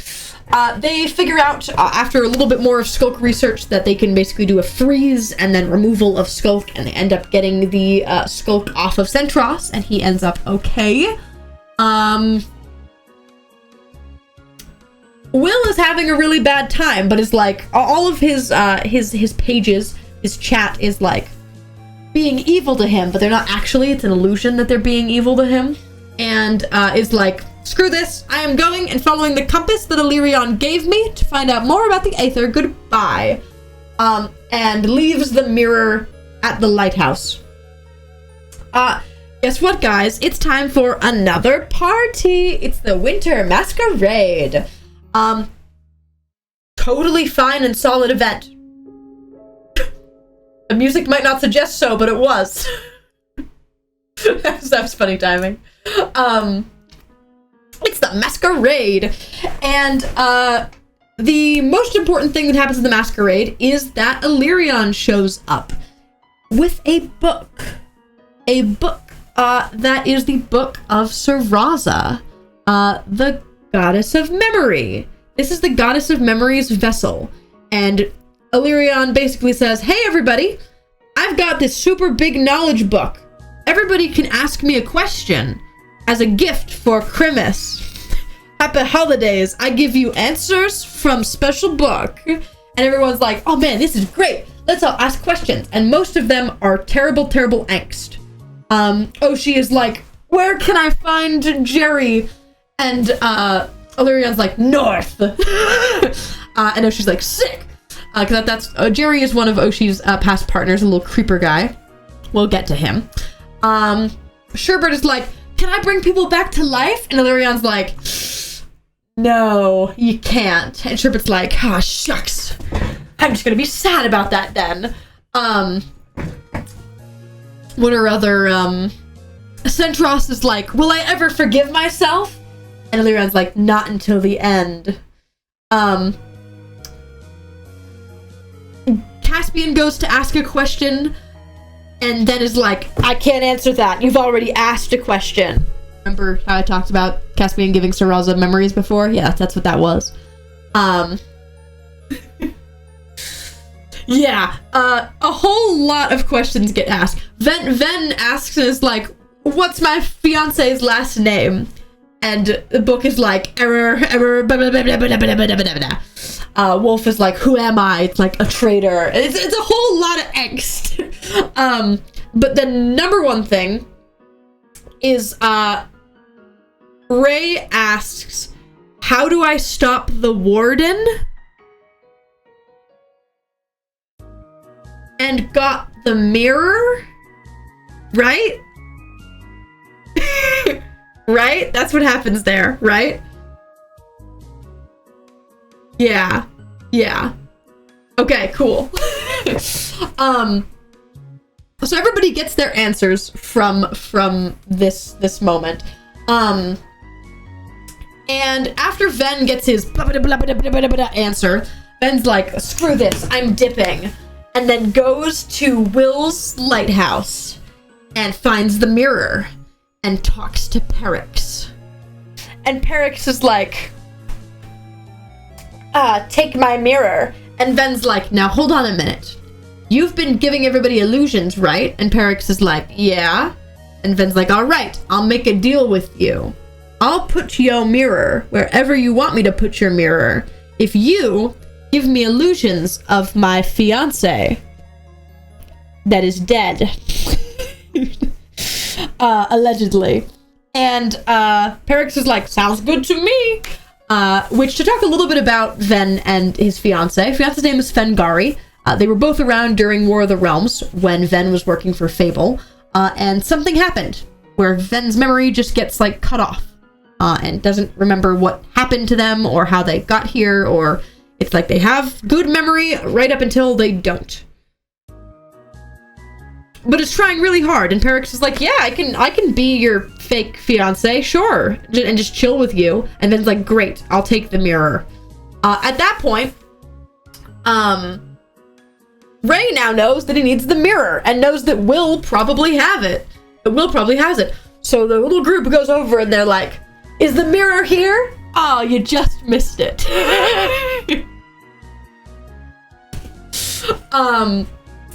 And Ray starts like freaking out because there's a bunch of skulk down there. And Ray's like gonna turn into the warden. And we can't have that because like Athena's here, Oshi's here, Caspian's here. There's a whole bunch of people here that definitely matter. And Ray does not want to do that. So Ray freaks out. And right before he turns into the warden, he makes a bubble. A bedrock bubble around himself. And he goes, whoa. What's this about? But keeps the warden trapped in the bubble. And then calms down. And they're like, what just happened? And they're like, who's to say? Who's to say? This whole time, Wolf has been adjusting to being in Spawn, and found a little rabbit named Juno, and said, "This is my baby now." Wolf said, "Give Rabbit, this is my baby now," and maybe is a little bit gay for Centros, and Centros is maybe a little bit gay for Wolf. At this point, Centros, Oshi and Ven are like friends, and remember how Centros rolled up on Ven and was like, "Stop being weird." So Oshi rolls up on Centros and is like, "Yo, why you threatening my friend? I heard you blew everybody up. Why did you do that?" And Centros is like, "Whoa, whoa, whoa, I'm a better man now." And they fight. At this point, Jerry rolls up. Oshi's creeper partner that the book directed towards. Jerry rolls up on Spawn and is like, "Yo, what up?" And Centros is like, "Oh my god, you're that Jerry guy. I better go tell Oshi about you." Yeah, okay. People are still looking for an answer to the skulk, or how to find the mirror. So, Ray, Wolf, and Centros, and I think Caspian, all go to the End. And they roll up on the End prison where Athena had been trapped back in season 1, which is surrounded by a bedrock bubble. And Ray's like, "Let me see if I can, like, control this." He can. And he makes the bubble smaller, and he's like, "Whoa, whoa, whoa, whoa, whoa. I don't know what this is about." To talk a little bit about the bubbles. Bubbles at this point are now established to be pocket dimensions. There are the 4/5 main realms: Overworld, Nether, End, Aether, and then Purgatory, which is just the Aether, but slightly different.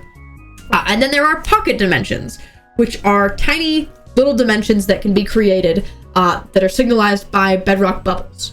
And that, they find out, is what makes it so that you can remember. So Centros got pulled out of the tree in season 1 and got pulled into a pocket dimension with Endirian, and both of them remembered everything from the last reset. Wow. Very cool. And Ray finds out he can kind of control that and is like, epic! They go find a library, and they find trauma in the end. They actually find a book talking about some of the terrible, terrible things that Centros has done. Notably, when he went to the End at the end of season 1, he went there and killed a bunch of people of the End. And Endirian instructed him to go kill a bunch of Perix's followers, and he did. And Centros is now surrounded by the souls of everybody that he's killed. And people kind of find out the extent of what he did back in season 1 in this book. And he is forced to fully face that again. Centros' chat, the souls, the whole time has been very mad at him because, he killed them all. But he is getting there to deal with that. While he was doing that, by the way, I'll say this because it's slightly important, he was called and dubbed the Violet Reaper. That was the name that the people of the End gave him when he went basically on a killing spree there. That's the Violet Reaper. Then seeing illusions now of Perix and fiance Feng, and it's going great, and it's totally not unhealthy at all. And people are getting a little bit sus of Ven. It is at this point that something very important happens. Sherbert and Ray both get pulled into Purgatory with Fable. Yeah, remember Fable? He's still there, and he's being very loud about trying to get him out. Pull both Sherbert and Ray there, and tell them something very, very important. That they are brothers. And then goes on to tell the story of Orchid. And how, way back when, in the War of the Realms, Fable met Isla Morningstar, and was absolutely... his breath was taken away, and fell in love with her, and married her. She then found out that Fable was, in fact, the god of creation, not just some mortal king, and got pulled into a life that she wasn't really aware of. And soon after that, Isla got pregnant with Sherbert, as Fable and Isla's kid. But Isla had been Fable had been distracted with the war and not as much. How do I explain this right now without like going? Okay, I'll explain the truth of what actually happened. Isla was very unhappy in the marriage between her and Fable, and at Sherbert's 5th birthday, which I don't actually know if that's written out there yet, but it's true, meets Endirion for the first time. And meets Endirion for the first time and absolutely falls in love with her and starts having an affair with Endirion. And shortly after that, she gets pregnant again. This time with what is probably Endirion's baby, not Fable's. So, Isla fakes the baby, like fakes a miscarriage basically, and says, I need to go back to my kingdom to mourn my child, and I'm taking Sherbert with me. So they go, and then she runs away and never came back, and raised both Sherbert and Ray on her own for several years before she disappeared. But Fable says that she was taken by Endirion. And the two children are left alone, the brothers, to survive on their own. And until eventually Fable comes back and raises them for a little while before he then disappears, leaving the two of them alone. Fable had raised the two of them until Endirion trapped him in purgatory, where he'd been stuck there since. And slowly over time, the resets had brought everyone apart into completely forgetting that Sherbert and Ray are brothers.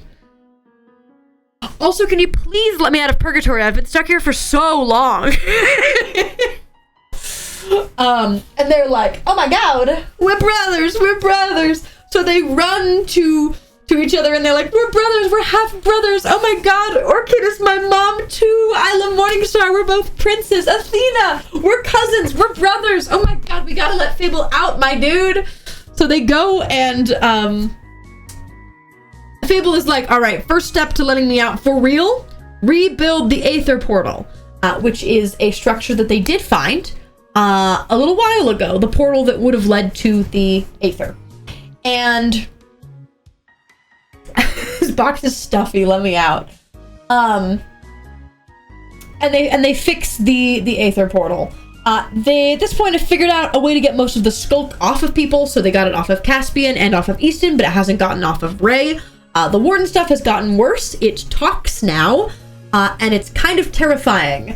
But then we have a lot of fluff. Sherbert is making a bunch more potions, specifically discovered something called Scoria, which is a lava-based potion instead of a water-based potion, figuring out a lot more glitches, and have a solid idea on the ciphers now, and can get through pretty much anything. There's a jillion more glitches, and the glitches are now becoming harmful. Before, they were just like walls changing to different things, but this time it's changing things like llamas into wool, frogs into slime, and just straight up killing stuff. Now, at this point, I need to talk about something a little bit important. To talk about the glitches. At this point, there have been many things that have popped up around the server. Full structures, not block changes, that are from other worlds, other servers, with different auras from older servers. There is a multiverse among us, and it is centered around Sherbert. And Sherbert is very much coming to terms with that. As somebody who didn't believe in the end, and for a while didn't actually believe in the nether, this is a very rough thing to find out about. But through talking to Quixis, they're getting a little bit better a handle on, okay, fine, there's other stuff out there. Sherbert's eye, which I just realized I have not brought up until right now. Sherbert has a bleeding eye, which is a character trait that they have. I actually don't need to bring that up right now. That's not till later. We'll keep going. But there is a multiverse among us. There's a bunch more fluff still. There's they do a big breakfast. Wolf, Centros, Axe, Caspian, and Ray all do a big breakfast. Wolf and Ray go into the end and find the Castle of Light, which is a place where Vikesh, the god of light, used to live, the name that made Wolf turn into a person. Will finally found where the compass led and found out that Illyrion is Will's father. We've got 4 god kids. We've got Sherbert and Fable, Ray and Endirion, Athena, Netherim, Will, and Illyrion. And Will finds like his baby room, his baby things. At this point, they go out and find another Telkin temple, and there is a weird creature there, who we dub as Leviathan. Monstrous, weird guy, angry guy with a trident. And he does not like, people. He doesn't like people. But then he sees Axe and is like, you are like me. And Axe is like, can we leave? And he's like, no, I want to kill you. And Axe is like, okay, we're gonna leave though. So they leave. At this point, Chaos finds their hometown and finds out that Chaos had died a long time ago, and when the Aether fell, ended up in the overworld instead of like purgatory or fully dying.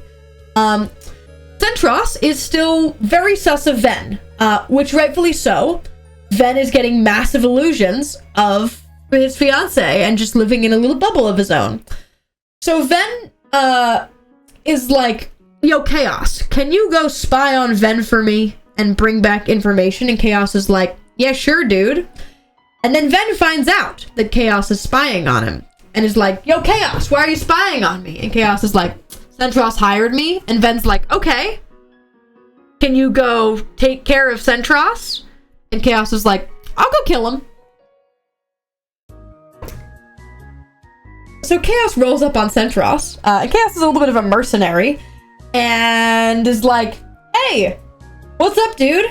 And he's like, oh yeah, what's up? You got information for me on Ven? Chaos is like, nope, I'm here to kill you. And Centros is like, whoa, whoa, whoa, whoa, whoa. And ends up killing Chaos in self-defense. And whoopsie! And then Centros runs to Ray and is like, oh my god, I killed Chaos, dude, and I'm falling back into my old ways. And Ray's like, calm down, calm down, calm down. You're good, dude, you're good. And then there's a wedding. So, at this point, remember how Sherbert got engaged to Rakai forever ago? Well, Rakai rolls up and says, yo, you're getting married today. And Sherbert's like, I did not know I was getting married today. So they go to a wedding, and there's this guy named Elizabeth, who is not important at all, but he's there, and he's the preacher, like he's the officiant for the wedding. And then Rakai leaves Sherbert at the altar and takes Rodney in the not divorce. It's also where Sherbert finds out that Chaos is dead, so that's something. Anyways, hey, look, maybe we should light the portal. And Fable talks to Sherbert in a dream and is like, my child, it's time to light the portal, you've rebuilt it. You need to use the soul of a god. Probably that Perix guy, you guys don't seem to like him very, very, very much. And Sherbert's like, but Perix is part of Ray, like the warden that Ray is. Perix is in there. And Fable's like, yeah, you might have to kill Ray to get that god soul. But please let me out. And Sherbert's like, wakes up in a cold sweat and is like, oh no. And also, we need to reroute the portal. Because right now the portal is set to go to the Aether, and it needs to go to Purgatory. Which, in theory, we need something from Purgatory to put into the portal. So Ray, in a dream, basically figures out how to take back tangible objects from Purgatory. While he's there, he's looking through the Akashic Records, see all of the books that we have found through the entire server are in this place, and finds a book called... What's the world book called, chat? world finds a book talking about how, no, Eyes of the Earth. Thank you, Eyes of the Earth. Oh, you guys were on that. Finds a book that we hadn't seen called Eyes of the Earth, which talks about how when the world went to reset itself, it was upset. And the world shouldn't get upset. It's a world. It's not meant to do that. And it's not meant to be resetting. So to deal with the emotions that the world was feeling, the world made a person, a lady, and shoved all of the world's feelings into this lady so that it can continue and survive and make it through the resets. And that lady is Mambu. But Ray can't take that book back, so he has to find a different book. So he finds As It Is, the prophecy book that foresaw Athena and then Haley dying back in season 1, and brings that back. And they're like, all right, we got to throw this into the portal. So they do that. And then Fable is like, yeah, okay, you gotta go kill a god. And at this point, Sherbert is talking to Fable and is like, hey, why don't you say my name? Like, why don't you call me Sherbert? And he's like, oh, and then tries to say Sherbert's real name, and it doesn't work. And instead, Sherbert gets taken back to the weird white room with all the doors. Sherbert's seen this room a couple times now, and has so aptly named it at this point, the Rave Room. I will tell you, it is called the World Port. And Sherbert goes there for many different reasons that you guys actually don't know the answer to yet.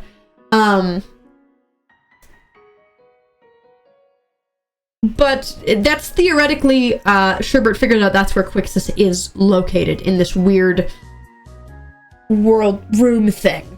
Alright. At this point, Ven is still getting illusions from Perix. And then Ven kind of realizes, oh, this I think is getting out of hand. You're not really my fiance, you're just pretending to be my fiance, and stands up to Perix and says, screw you. And then it gets revealed that the beautiful house that Ven has, where he's been living with his fiance, is actually destroyed and covered with skulk. It's very fun. So, Ray and gang go and find the mirror. They find it at Ven's house, and they're like, great, we have this last thing. We need it to get Perix. Theoretically, we need to use this and the bit of Perix that's in Ray and light the portal with Perix's soul after killing the warden, theoretically. So they have a big old meeting, and they're like, all right, everybody, we're gonna go, and we're gonna kill the warden. So they do the thing, they get the mirror, and they fight the warden. It's a big boss fight, like actual Minecraft. It's the warden, they're fighting the warden. Centros gets the final hit. Wolf gets hit by he has to use a totem, gets hit by the warden too many times. But they get Perix's soul, and Ray is alive. And they're like, oh my god, we did it! Let's throw Perix's soul into the portal! So Sherbert chucks the soul into the portal, and it lights up. Fable walks out. But then... glitching sounds, glitching, woo! And Fable disappears. And so does the portal. And instead, there is Haley. And a weird Q symbol thing. Rug? And Sherbert is like, oh my god, Haley, you're back, you're brought to life, oh my god. And Haley's like, I am so overstimulated right now. But you guys have 5 minutes until the world resets, go. And Ray's like, huh? So everybody goes and runs, and Ray's like, hey, I know how to make bubbles. I have a bubble power, okay? So everybody go get what you need, go meet at town hall, and then I'm gonna make a bubble, and then the reset will happen, and we'll all remember, because we're in a pocket dimension. So everyone goes, dum bum bum ba-dum ba-dum, dum bum bum ba-dum ba-dum, and goes and runs and tries to get all the things, and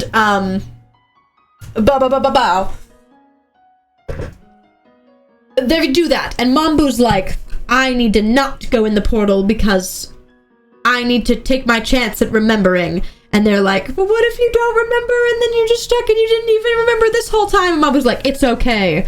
And Will's like, I have to go after Illyrion. I might not make it back to the bubble, but I need to make sure he's okay. And Oshi is like, I need to go get Jerry. He's still over in Seaside. And Will, Oshi, and Mambu don't make it back. Oshi and Mambu, though, are probably going to remember with a reset. Will, though, gets to Illyrion. And the world resets. Bubble. And that's season 2. How we doing? How we doing? Jerry does not make it back. Yeah. Jerry is lost. Jerry and Oscar, yeah. Okay. Season 3? I'm gonna speedrun this. I'm gonna speedrun it hard. I am surprisingly on schedule, though. You have 1 hour speedrun. I know I do. Okay. Season 3. Okay. So, everybody wakes up, all weird. Everybody remembers, but the bubble broke, so everybody's waking up in intervals. Oshi and Mambu wake up first. They both remember, and Oshi ends up convincing Mambu not to go bonk her head. And Mambu says, okay, fine, I'll keep my memories. Haley is here and overstimulated. Haley is a lot different than she was before because she spent a lot of time in the Akashic records. And she theoretically knows a whole lot more than she should. Sherbert also has bird ears. Very cool. There's new people as well. Ven and Oshi, when they spawn in, run into Arasana, who is an ally being kept held by pillagers. Wolf and Centros find Ulysses, who is a Telkin scientist. Axe then proceeds to run into Ulysses and immediately not like that guy because Axe knows to some degree that they got experimented on by the Telkins, and that guy's one of the Telkins, so screw him.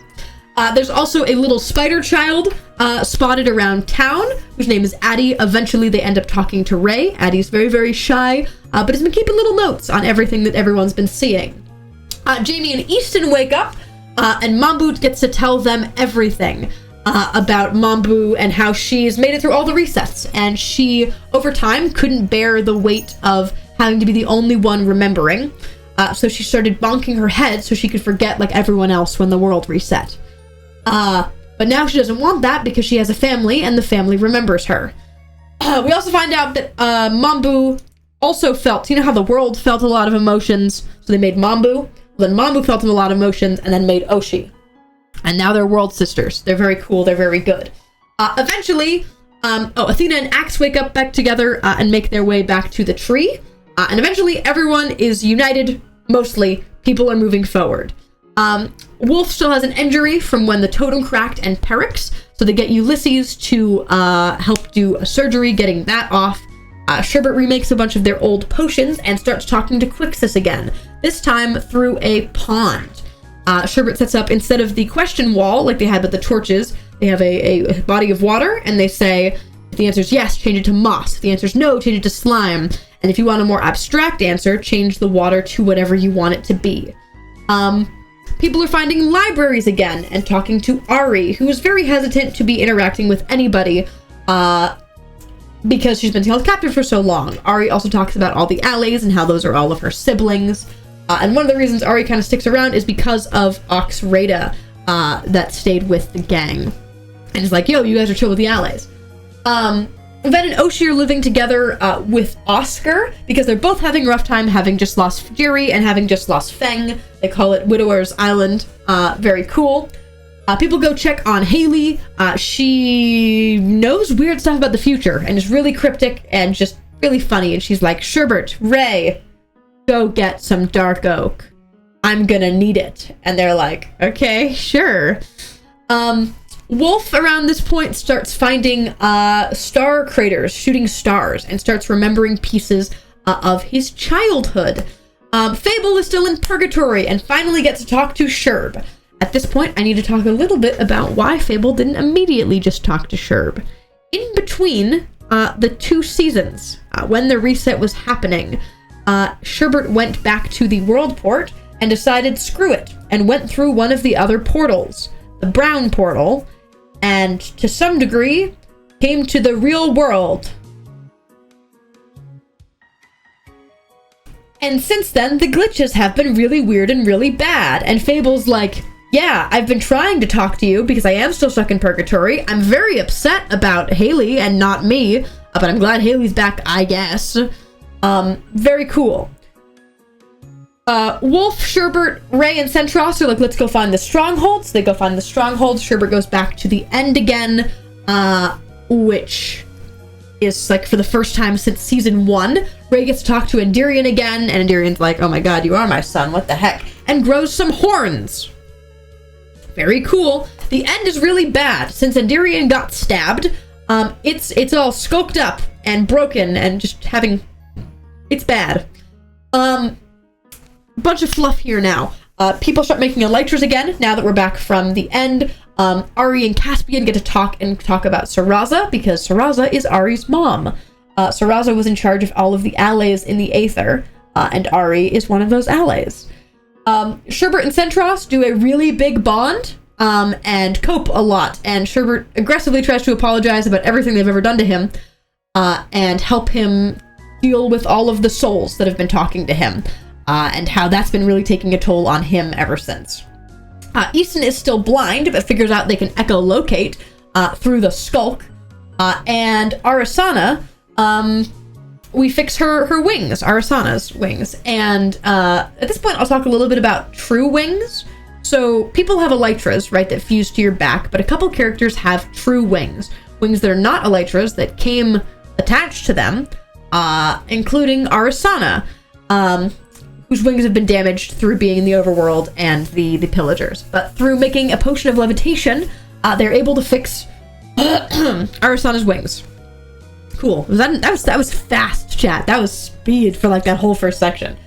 Okay, it's time for another beach day. We're going beach camping. Everybody gets all together. Very good time, very big bonding. And notably, while they're at the beach, they find a very overgrown and shut down Seven. Who ended up getting lost back in season 2, wandered off, got overgrown, got stuck, but they find a note next to him, saying, I'm glad I got to find some semblance of free will, and it hits really hard for Sherbert, because Sherbert was originally one of the people that really wanted to help someone become more than their programming. It's a very, very nice end to Seven's story. Yeah. After beach camping, another group goes out looking for more token facilities and finds one, where they find out that Kausis, the god of luck, the goddess of luck, is alive and might need their help. There are not a lot of gods alive at this point in time, for the record, chat. Now something very odd happens in the story. On another server, a version of Oshi does a blood ritual and ends up swapping a bunch of Oshi's places. So on Fable, Oshi disappears, and we get a different version of Oshi called Geist, from Dimensional Origins, Dio. And starts like trying to pretend to be Oshi, but is really bad at it, and just starts stirring up chaos. Quixis really doesn't like this. Quixis is like aggressively changing and trying to get Geist to leave and does not like that, and that's kind of the thing that solidifies the multiverse being real for Sherbert. At this point, Sherbert talks to Fable again and asks about Quixis, and Fable's like, I have literally never heard that name before, and I'm literally with all the knowledge in the world, so I definitely should. And also this whole time, starting at the start of this, Sherbert has been dreaming of dying. Just like nightmares, where they keep dying over and over again, falling off of stuff. But let's not worry about that right now. Sherbert keeps trying to figure out more ciphers and figures out what happened with Oshi and that the blood ritual and all of that kind of thing, that how they swapped. Eventually, all of the Oshis sort themselves out, but we get Faye, who is from Fable SMP, and then we get Oshi back, and it's all good, and we're good. Very funky, very cool. At this point, Ray goes and talks to Sherbert and is like, yo, yeah, there's totally a multiverse, there's totally other versions of you, all of their eyes are bleeding, and they all have glitches like you do here. And Sherbert's like, okay, great. At this point, Addie shows back up and is like, yo, you guys want to come to my house? So Addie takes them to an ancient city in terms of Minecraft, where these people called the Mysons lived. Let's talk a little about the Mysons. The Mysons were a refugee group during the War of the Realms, from people across all of the realms, the overworld, nether, and etc., who did not want the war to be happening, all united underground, and basically made a bunch of really sick science contributions. Notably, people who are part of the Mysons, Wolf's sister, and one of Isla's dads. We find out a bunch of history about the War of the Realms and some of the redstone science that they were doing there. They're really cool. The Mysons are really cool. Little science people. I love them. Fluff time, Starbucks. Wolf starts his many businesses. Wolf is going to go on an arc of making just a gazillion businesses around town, starting with Starbucks, which is a coffee shop where there is a book club with Arasana, Mambu, and Wolf, and they're very good, and I love them. I love them. At this point, Wolf finds another shooting star, and remembers being with Vikesh, and was maybe a little bit gay with Vikesh back when the War of the Realms was going on. Ray is working on rebuilding the portal again to theoretically try and get Fable out again, and while he's doing that, Luce rolls up. Illyrion rolls up and is like, yo, I found you guys. And they're like, oh my god, you guys didn't make it to the bubble. Are you okay? And Illyrion's like, yep, I'm with Will. We both remembered. We're doing okay. And I'm giving up what little bit of godhood I have left to go be mortal with my son. And it's super happy and it's super good. And Luce is like, yeah, I'm basically choosing to be mortal so that I can live and have a actual lifetime with my son, and both of us remember. And Ray's like, I love that for you. Here's some Elytra to give to Will, and if you ever need anything, like, they're here. At this point, there is a bunch of stuff glitching around Sherbert's house. It is getting really, really bad. This massive potion room glitches in under the river next to Sherbert's house, and there is a book there where there is something written in Quixian. That is the name of the language that Quixis uses that Sherbert has at this point gotten the full alphabet for, and deciphers it to basically, can you answer this? So Sherbert is like, all right, let's try this out, and writes back in Quixian, yes, and goes and leaves it at the pond. And from that point on, Sherbert and Quixis will be able to communicate through text in a book. But every single time that Quixis doesn't answer, a giant chunk of the world disappears. A giant hole gets made so that Quixis can send messages. But they're now having full-on sentence conversations between each other. Big deal. And the pond is glitching real bad. It's real ugly. It's going really far. It's notably far away from spawn, so it doesn't do that, but it's going great. Okay. Fluff. The bakery opens. Mamu and Wolf get a cherry blossom. We put Axis Pinky into a potion. Jamie finds another Delta shrine. Let's talk a little bit about Delta. We find out that Delta is the god of the wild, was working for the overworld, but ended up betraying Fable, and giving Endirion the dragon to go and guard the end. Fable then kills Delta, and what's left of Delta's soul drops into some bear. The bear is Jamie.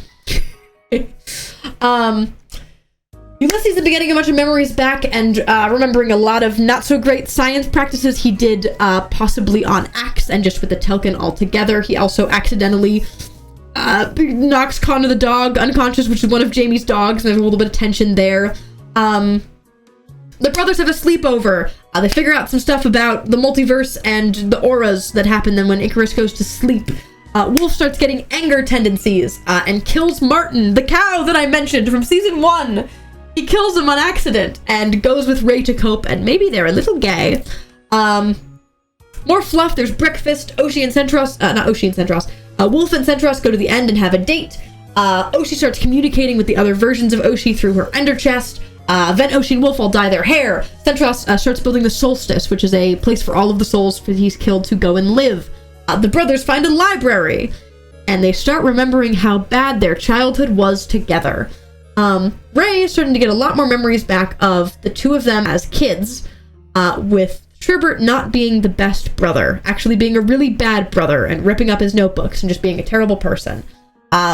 So they go out, they cope, they find the old ominous Bane Tower, they talk about childhood, Sherp apologizes. Cool. A bunch more Telkin facilities get found. It basically tells the story of, like, the last of the Telkins moving as refugees through a bunch of different facilities. Leviathan hates Ulysses. Ray almost drowns because of a hole that gets made, but Oshi ends up saving Ray by putting a little bubble around Ray's head. We also find out that Axe was definitely experimented on at these, and to some degree has a piece of Leviathan or a god in Axe. We'll get back to that. Haley is finally like, hey, remember the Dark Oak Good I needed you to go get? Yeah, it's time for that. And has Ray make the haunted house from season 1, which after it's built, it promptly glitches back in time to Halloween. And everyone's like, what the heck? And Haley's like, thanks guys, we needed to do that. And then walks away.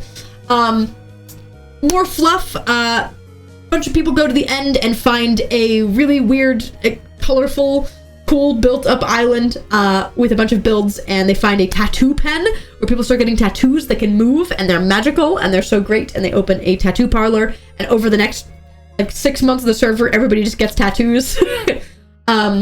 Sherbert starts getting nervous about the whack, so asks Athena to help build a bunker under their house. It's great. Solstice is done, so Centros takes Wolf to go check it out, Wolf and Ray, where they talk to Epros. Let's talk about the primordials. I haven't talked about this yet. So, in the world of Fable, there are the 4 major gods, but the 4 major gods were made by the 2 primordial gods, Epros and Canaxus. Epros is the god of the void, and Canaxus is the god of energy. Epros made Illyrian and Endirion, Canaxus made Fable and Netherum, and such is the way of the world. The primordials are basically like the higher of the gods, and Epros is the entire void of the end. That's Epros. It's not a person, it's the entire void. And at Solstice, Epros comes and talks to the 3 of them, Ray, Wolf, and Centros, who is voiced by Eret, by the way, and is like, you're meant to do great things. Centros, here's your Reaver. And he's like, oh my god, why would you give this to me? This is horrible and I hate it. That's the Reaver he used to kill all the people back in season 1. With Solstice done, Centros goes and starts building a cathedral with Axe. It's a giant arena for like a fun server event that's gonna happen eventually. Sherbert goes and talks to Ulysses about their eye, finds out that the blood coming out of their eye is not their own, it's a different blood type, at which Sherbert realizes the eye in their head is glitched in from a different version of themselves. Centros then finds a library with a book detailing his whole life and his future. How dare you hit the music at that time? How freaking dare you? Hit the sad music right when I talk about Centros finding his book? How dare you? Okay. Continuing. At this point, we're ready to get Fable out of purgatory. We need another god soul to light the portal again, and Ari is like, I'm willing to use my mom, Saraza, the book that we used to ask the questions. So we chuck Saraza's soul, the book, into the portal, and it lights it. And Fable does not immediately come out. Fable does not immediately come out, which is concerning. So a group decides they're gonna go in. Sherbert, even though they're totally going to get their dad out, is like, I'm not gonna go because I think if I walk in there, I'm gonna start glitching everything. And as they say that, the ground starts glitching underneath them. So a group goes in to go and get Fable. They go in, they get him. He was trapped in a sarcophagus, but they get him out of it. They give up memories.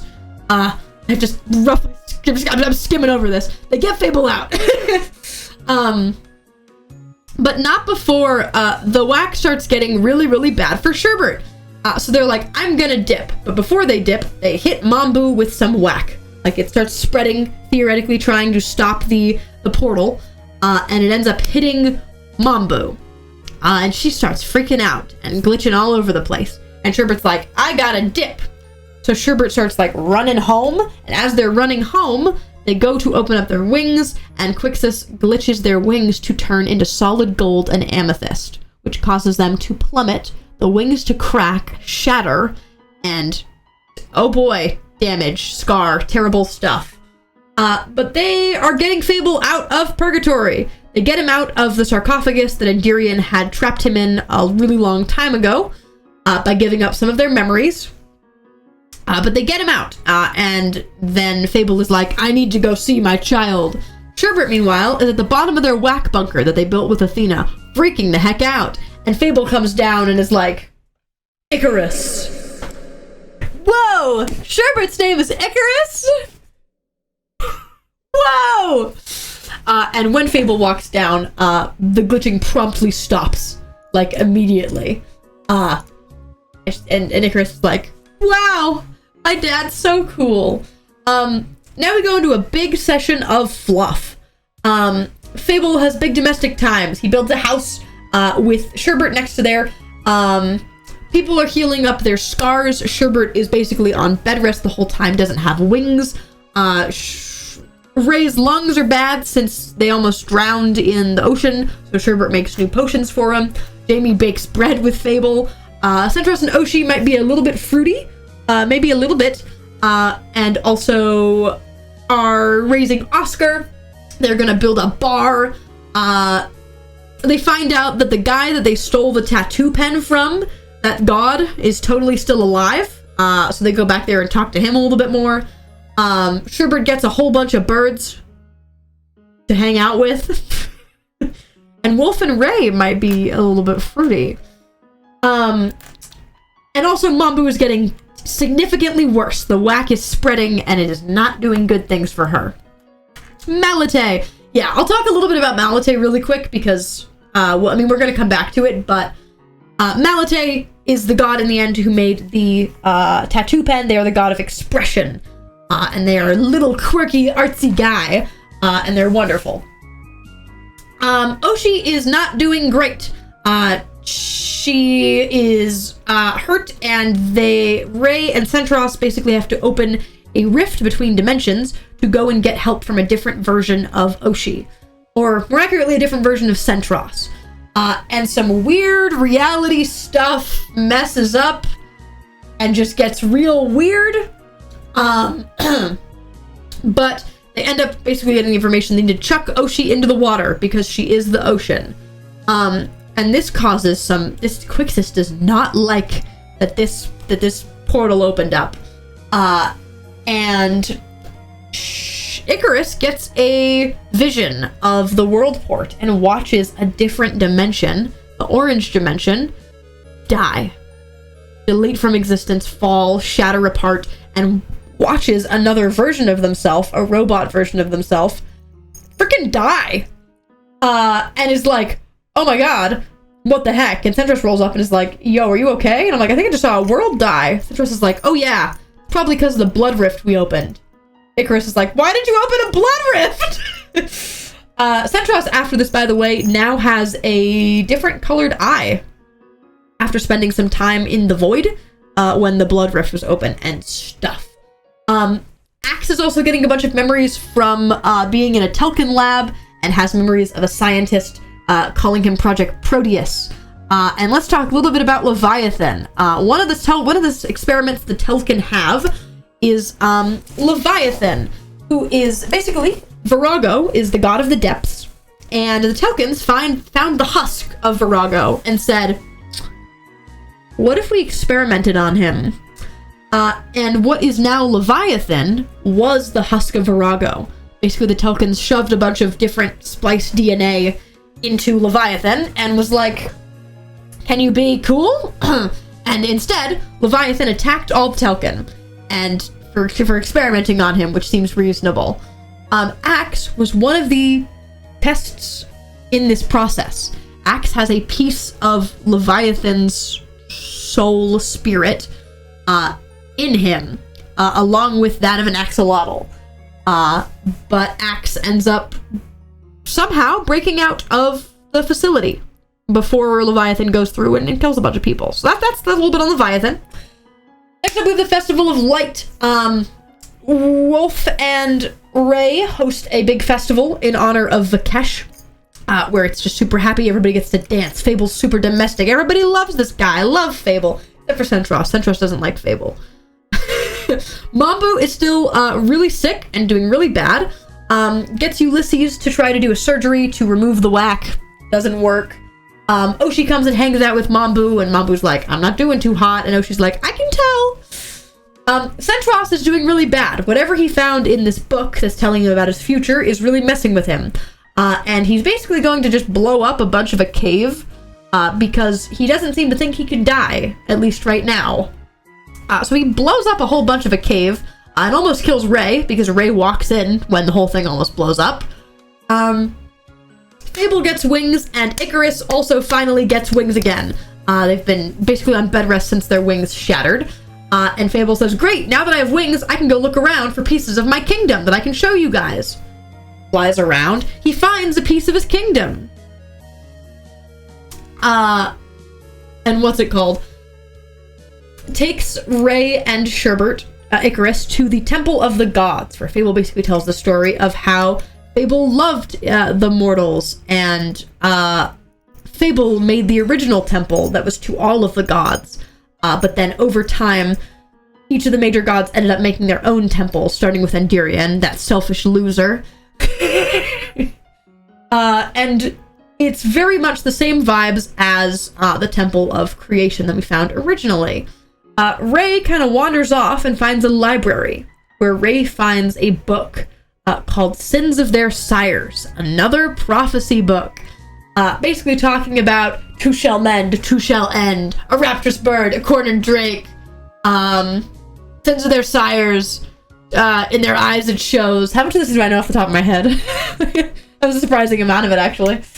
And then Icarus rolls up and is like, what'd you find, Ray? And Ray is freaking out because it feels like corruption. So Ray starts using Endirion's mind powers that he has been slowly getting over time, and mind controls Sherbert's into backing up and probably falling down a pit. Which is rough.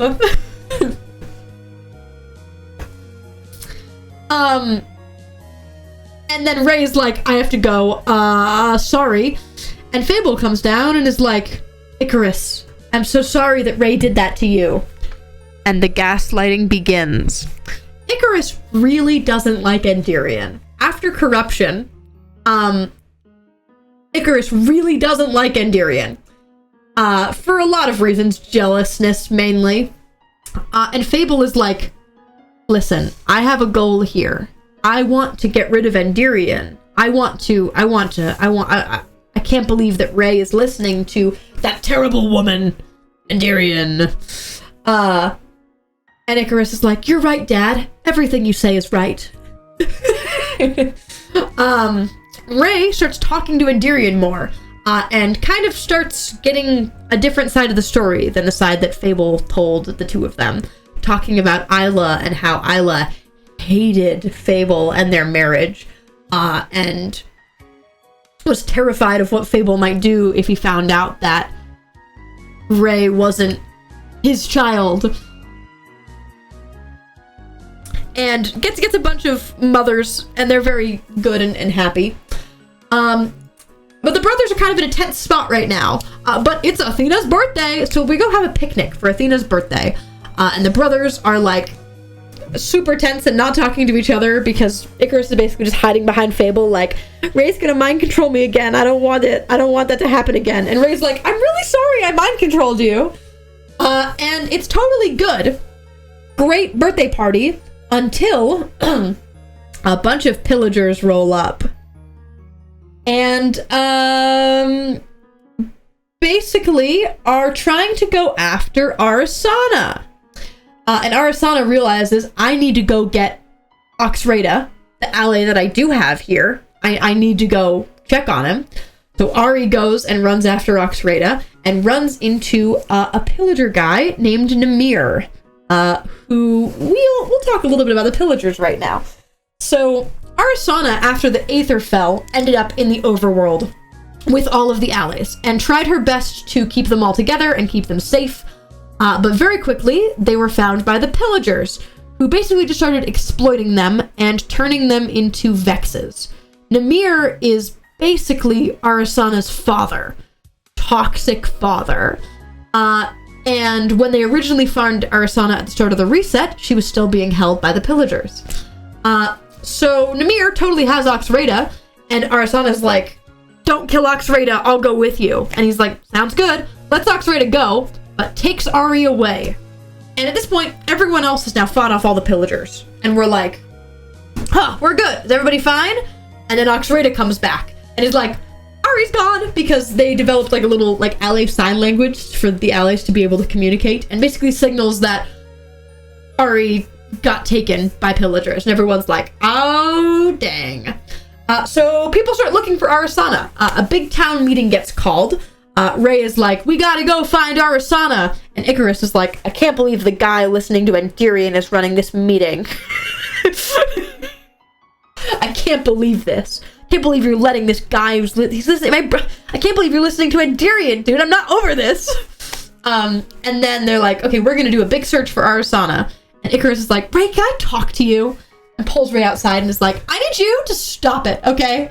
You're being a little loser and I don't like it. And why are you talking to Endirion? And they get into a big fight. And then basically Icarus calls Ray a bastard and is like, you're lucky that Fable's loving you when you're not even his. And it's like, whoa, brothers, what the heck happened to you? Yeah, Ray calls Icarus Sherbert and they're like, that's not my name. My name is Icarus. So they have a really bad time. Fable goes and starts doing a big search for Arisana. Hello? Don't mind me. Okay. Goes and starts doing a big search for Arisana, and goes and apologizes to Ray, and Ray's like, dang, maybe this guy isn't that bad, even though he's totally gaslighting my brother, but it's probably fine. He raised me, and I'm doing great. Wolf's tendencies are getting worse. Wolfy things. He attacks Juno, he attacks Centros, and he's like, oh, this ain't good. Endirion talks to Ray more and is basically like, you are a speaker for me. In my old court, there are speakers, and that would have been you, and that would have been Centros, and blah, blah, blah, blah, blah. Mabo's doing even worse. Fable comes by and is like, yo, I'm the god of the overworld, maybe I can help. And it works. A little bit. A little bit of the whack starts going away. But not really, because Mabo leaves, and then like 2 days later, it's like way worse than it was before, so shrug. Athena and Sherbert have a little bit of a run-in, where Sherbert is basically starting to dip back into the way they acted during corruption, because of the stuff that Fable was saying to them. And Athena's like, bro, you're acting corrupted, and Sherbert's like, nuh-uh. And Icarus is having a really, really bad time, and basically is only coping with Centros. Like, goes and hangs out with Centros, they go get a tattoo, and Centros is like, you're not a terrible person, calm down. More fluff. Wolf and Icarus open up Poba, it's Potion Boba, it's very cool. Ven comes back and works for Fable. Ray starts using his mind powers to help Axe get their childhood memories back.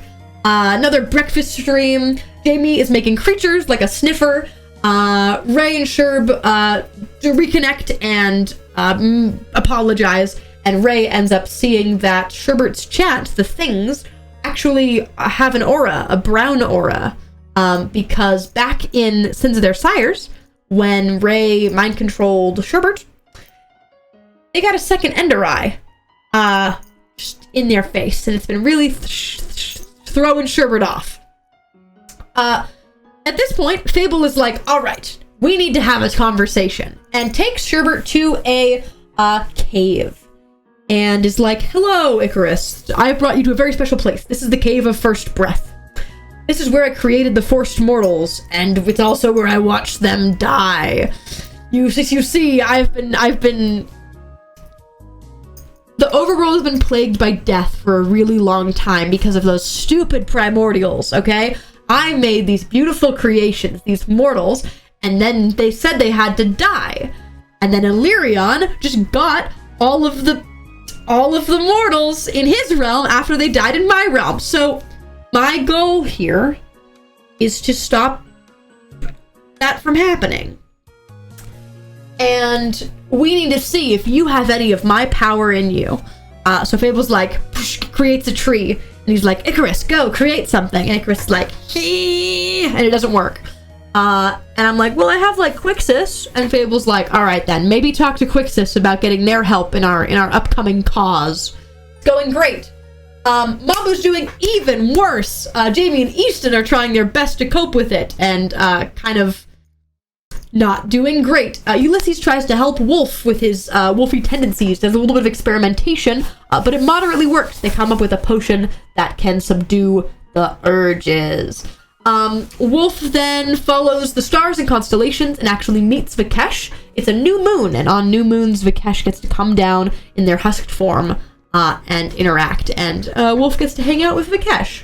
Then Sherbert and Centros get drunk. The bar opens, Seaside, Oshi and Centros' bar, and yeah, Sherbert and Centros get really drunk, and Sherbert's like, yo, I gotta take you to this cave, dude, where my dad made mortals. And Centros is like, yeah, okay. So they fly over to the cave drunk.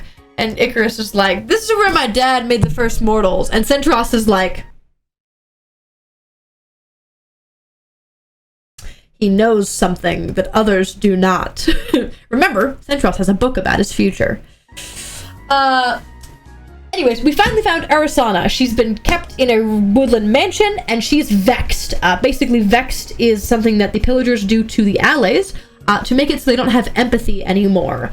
The pillagers shoot down Ray's wing, but they get back Ari. She's vexed. They get her totem, and they say, you're coming back with us. And they say, okay. They don't like doing that. So Ari's back at spawn. They don't care about nothing. The allies are left alone. They're being watched by mainly Wolf.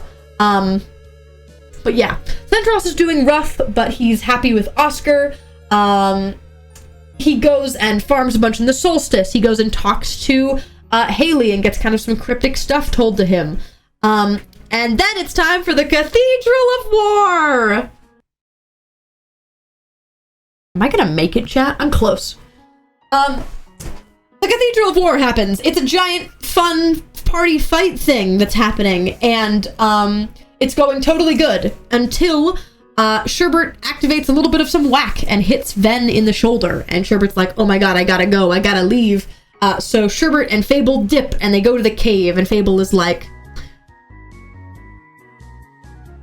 you need to stop this Quixis stuff. And Centros is like, I know what this means. And Centros has been getting these powers, these like balancing powers, where when something, you can revert something back to how it's supposed to be. So he fixes Ven's shoulder as it's glitching, and then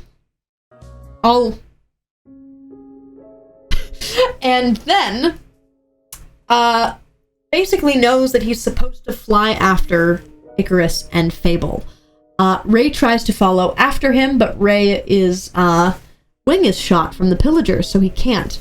Centros flies and starts talking to the souls, talking about how his body is basically ripping itself apart, and he needs the souls to help him keep it together. Meanwhile, at the Cave of First Breath, Icarus is basically about to be operated on by Fable. Fable goes on this long spiel about how he's going to try and get Quixis out. He's going to open a portal in Icarus's chest and take out Quixis, because this is clearly causing a lot more harm than it is good. Fable creates the portal, sees the world port, and realizes how much power Quixis has, and changes his mind. He's just going to kill Icarus and take Quixis's power. If he takes it out, Icarus won't live, but he'll have enough power to defeat the Primordials. And right as he's about to do that, Centros rolls up and stops him. And Icarus is like on the table, and Centros and Fable fight and have a really great argument. It's a really sick cutscene. If you haven't gone watched it, it's on my main channel. And Centros ends up stabbing Fable with the Reaver. The Reaver has a very, very special ability. It can take the immortality out of gods that it hits. But as he's doing that, he also kills himself in the process, leaving Fable mortal and Centros dead. Right as Centros is about to die, he gets pulled somewhere by Epros. And as far as Icarus knows, Centros is dead. He's not really. He just ascended to godhood, but nobody knows that yet. So, Fable then starts spitting some stuff at Icarus and is like, no, don't worry. Because Fable, like, Icarus gets pissed at Fable and is like, you literally just killed Centros. What the hell? What are you doing? How could you do that? That was my best friend. He's dead now. I can't fix that. And Fable's like, no, you don't get it. You don't get it. You don't get it. When I kill all the gods, I'm gonna bring everyone back to life, including Centros. And Icarus is like, I'm listening. And he's like, yeah, I'm gonna fix everything. All I need to do is kill every gods. And luckily, I have this. And it's the Reaver. And from this point forward, Fable is on the quest to kill as many gods as possible. And absorb their powers. Because he's now mortal. He doesn't have his abilities anymore. So now his goal is to kill as many gods as possible. Icarus is doing really rough. They are completely isolated from pretty much everybody else. Ray rolls up and is like, yo, have you seen Centros? And Icarus is like, nope. Sure haven't since the cathedral. And Ray's like, okay. And Ray then goes home and starts kind of freaking out and gets trapped in his mind. He gets a bunch of cutscenes with some very, very big reveals. Number 1 reveal. Fable totally killed Illyrion. He was totally upset about the fact that all of his mortals were dying and going to the Aether. So he killed Illyrion and started the War of the Realms. Number 2. Fable was working with Perix the whole time in Season 2. He was literally telling Perix, yeah, if you create enough of a problem, then you'll be good. And then he to himself was like, and then they'll have to kill her so they can let me out. Number 3, Fable was totally the one who took Isla away. Back when Isla was raising Sherbert and Ray, Fable totally rolls up and is like, come with me. I'm gonna save you. And then some stuff goes down and Isla ends up cursed and stuck in a bubble. And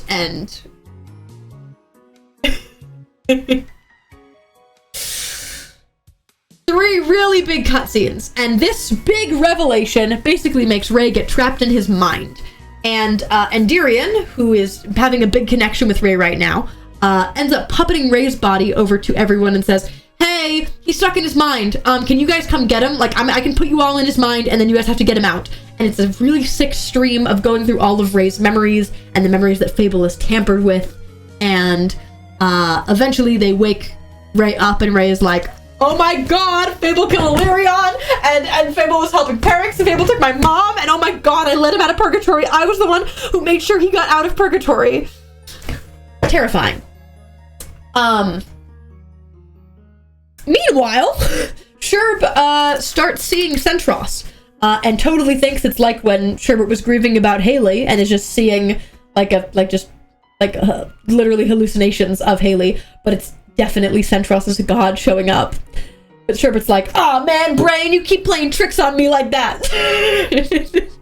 Which is really, really silly. Ray, Oshi, and Wolf find out that Centros is dead. And it hits really hard. It hits Wolf so hard that he turns back into a wolf. He's so grief that he turns back into a dog and runs away. Which is sick. Sherbert is still having all those weird dreams of dying. You know how I was telling you that Sherbert was dying over and over again in their brain? Yeah. They wake up and they're like, oh my god, Dad, I keep having these really bad dreams where I keep dying. And Fable's like, oh yeah, that's the resets. And Icarus is like, huh? Fable's like, yeah. So, fun fact, I'm causing the resets. Fun fact about me, yeah, I've totally been causing the resets. You kept dying, and I wasn't having that. So, you know the Book of the Present, as, the Book of the Present as it is? Yeah, every time you died, I was just ripping out a page.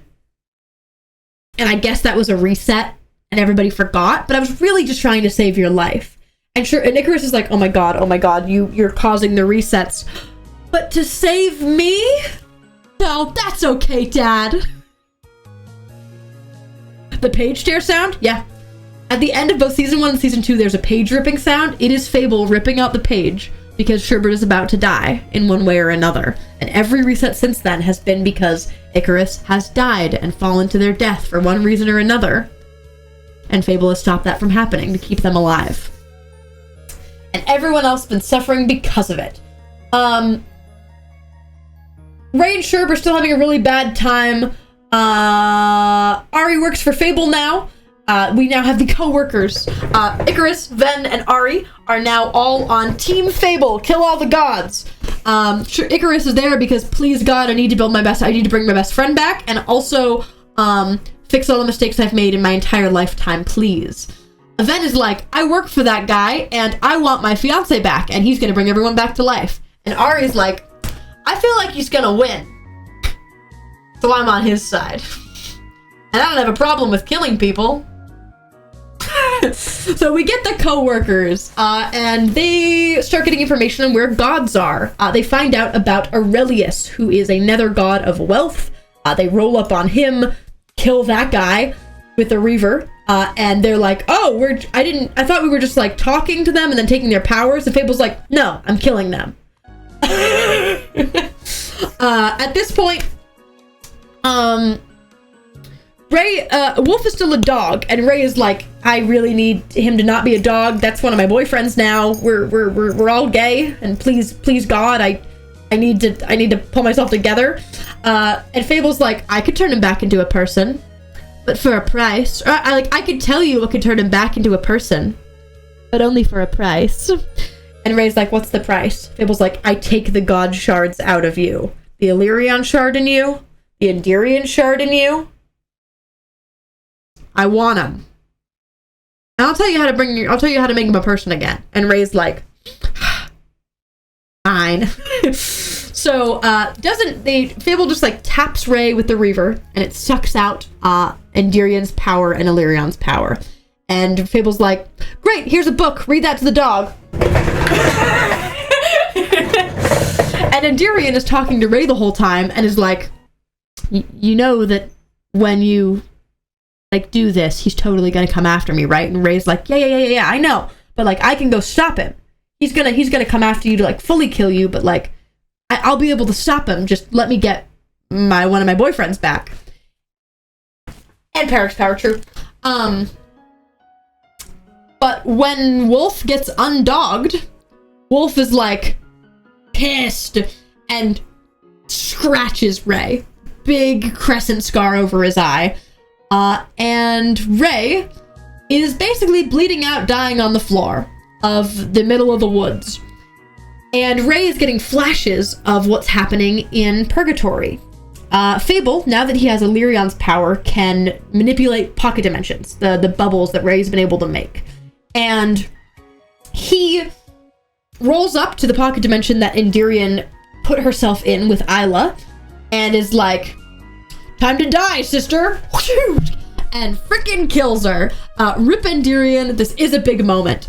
Endirian totally could have fought back against Fable, but chose, instead of using the powers that she had left to stop Fable, use them to go send a message to Vikesh to go save Ray. She, for the first time in her life, put her son, something she loves, over herself. And it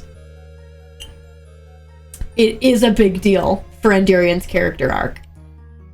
But Endirian frickin' dies, and Fable's like, thanks, I want my wife back, and takes the basically the stasis chamber that Isla is in. And Ray is okay, doesn't die on the floor, because gets saved. Mambo is still dying, by the way, this whole time. It's not good. Really, really bad, actually. Ray makes a grave for Endirian. It's very sad. They have like a funeral. Illyrion actually rolls up and is like, yeah, I felt my sister die. I wanted to come say goodbye. Thank you for doing this. And it's very good. I love Illyrion. At this point, Sherbert is like, everything is terrible. I'm sad. And apparently the only good thing I can do for my dad right now is talk to Quixis. So I'm gonna go talk to Quixis. So Icarus goes and steals a comm Oh my god, Raza. I need to talk about Raza. Sherbert goes and steals a comm from Caspian, from his workshop, and basically gets it to Quixis, where Sherbert is now able to talk to Quixis directly, like sentences. When they're talking, though, of course, the world is decaying terribly.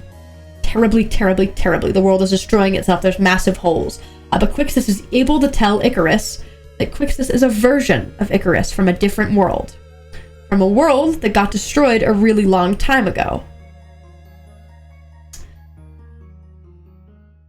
And Quixis is willing to help Icarus if Icarus is willing to listen down the line.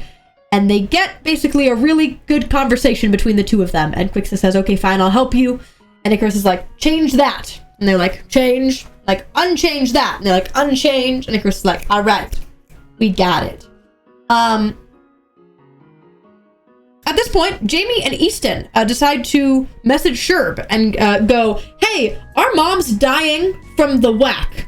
You did that. Can you fix it? And Sherbert's like, huh, man, I sure just talked to Quixis, and I know I can control it. Yeah, I'll go help Mambu. So Icarus rolls up to Mambu and is like, yo, I'm here to help. And Mambu's like, I don't know if this is gonna work. And Icarus totally kills her. Tries to save her, totally kills her. Yeah. The hunt for gods is still going on. This I can't just move on from that. Mambu dead, and some sort of her power has been passed on to Easton and Jamie. Easton now seems to have weather powers, and basically lightning strikes Icarus until they leave, and it hurts Icarus real bad. The hunt for gods is still totally a thing. There is a god that I forgot totally to talk about, named Raza. Raza they found when they went to go get Fable out of Purgatory, and Raza is to some degree a husk or a vessel or a something for Saraza, but a little robot, and Caspian had taken Raza back to the overworld to try and repair her. That is also going on. Okay, yeah. Next up, Sherbert finds Endyrion's grave, gets really pissed at Ray for making a grave for Endyrien because screw her, throws a skulk potion at Ray. Ray grows a tail. Very cool. Violet is totally around. Violet is Centros's new name, his god name. Centros reveals that he is the god of balance, and that he cannot interfere because it would tip the scales. But he is around, and he is talking to Wolf and to Oshi and to everybody. And notably, Sherbert does not know that. Ray now fully remembers something that happened when he was a kid. Ray had memories of going in a cave and... I can do this, chat. And basically, when Axe escaped the facility, Axe washed up on shore and got found by a little tiny Ray. Tiny Ray got found by Tiny Axe. And Ray started taking care of Tiny Axe in a cave. Axe saying that his name is Perseus, and Ray saying that his name is Theseus. Basically, they got to be little gay guys. But Fable was watching them at this point, and didn't like that Ray was sneaking off, basically. And Ray tried to come home and tell Dad, I found something. And Fable hits Ray straight up. And is like, I am not your father. And is like, okay. And then basically alters Ray's memory to think that Axe was an imaginary friend. And Axe is sitting, waiting in the cave for his friend Theseus, or Theo, to come back. And that is the cave that Ray found Axe in Season 2. He had been there since he was tiny, waiting for his friend to come back. And they both remember that now. Okay. Next up, we got some gods to kill. Some stuff's going down with Lenarius and Virago and Leviathan. Let's talk about Leviathan. Chat, I'm almost there. I'm gonna do this. Basically, they go roll up. Axe is like bonding with Leviathan, getting over Axe's like tendencies of needing to kill everything he sees because of the weapons that the Telkin made him into. They go and basically get Leviathan, convince him to come back from the Telkin temple, and Ulysses, and just a big group, Oshi, Ulysses, everybody, all the Telkin people, convince him to come back. And they're also talking to Lunarius. Lunarius and Virago are brothers. Lunarius theoretically killed Virago. And it is what caused them to switch sides. And the two of them are basically really, really tense. Really tense. And they basically come back, and Virago, or what's left of Virago, Leviathan, and Lunarius are basically having a confrontation. And Fable hears word, yo, there's two gods. You want to go kill him? We're gonna raid into lore, chat. We're gonna raid into lore, don't worry. I'm genuinely almost there. I'm so close. Fable rolls up, totally tries to kill Leviathan, ends up killing Len, which ends up making Virago mortal again, which is a pretty big deal. He ends up being mortal, and Fable's like, I don't need to kill that guy, he's mortal. At this point, Sherbert and Ray, there's some really big problems in between them. Ray rolls up and is like, Icarus, are you okay? Like, do you need help? And Icarus is like, I'm fine, Ray, I'm fine. And Ray's like, do you want a hug? And Icarus is like, and then Fable rolls up and is like, what are you doing with Icarus? And Ray's like, no, screw you. Tell us where our mom is. And Icarus is like, yeah, actually, where is our mom?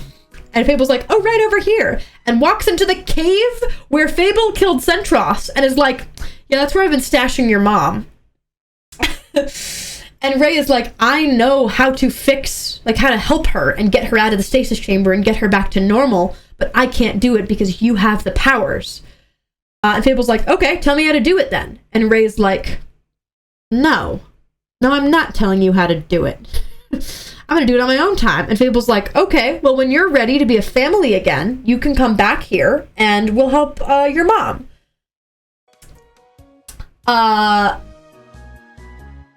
Ray and Athena are off in the Nether looking for Netherim. They end up finding Canaxus instead, and Canaxus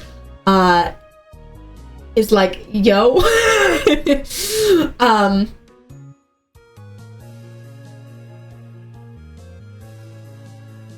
I'm getting there, chat. I'm getting there. I'm getting to the part where the VOD playlist is out of order. So I'm having to brain. Hold on one sec. I know I'm missing some stuff. Hold on.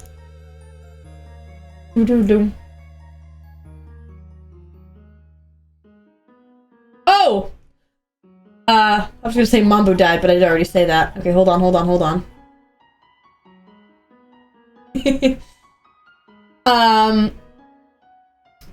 Yeah, Icarus then goes on a bunch of different quests to try and go kill a bunch of gods. All of them go terribly.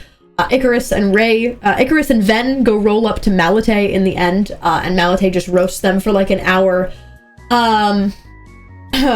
Icarus is now so far in, has a confrontation with Athena, and Athena's like, bro, you're literally corrupted, and Sherbert's like, bro, I know, and I'm choosing it. Screw you. Then we get... We're almost there, chat. We're almost there. Ven and Sherbert go and find a library together with some interesting books. One of the books is a Ven book. The book that Ven wrote, but he doesn't remember writing, and the back of it ended abruptly covered in blood. It's talking about how Ven's about to switch sides and stop working for Fable. And Ven's like, I have no idea what this is. They also find out that they found out about Vikesh and new moons, and that that's probably when they can go kill Vikesh. At this point, Fable is like, yo, I've been killing gods. I literally just went and killed some gods off screen. You stay here though. Just calm down. And Icarus is like, I can't do that. I'm antsy. I'm having a terrible time. I need to go do something. So Icarus is like, okay, if I can't kill gods, I'm gonna go kill a half a god. And it's like, Jamie, it's me, Athena. Meet me at the tree. And Jamie's like, oh yeah, okay, Athena. Goes over to the tree, and Icarus totally kills Jamie.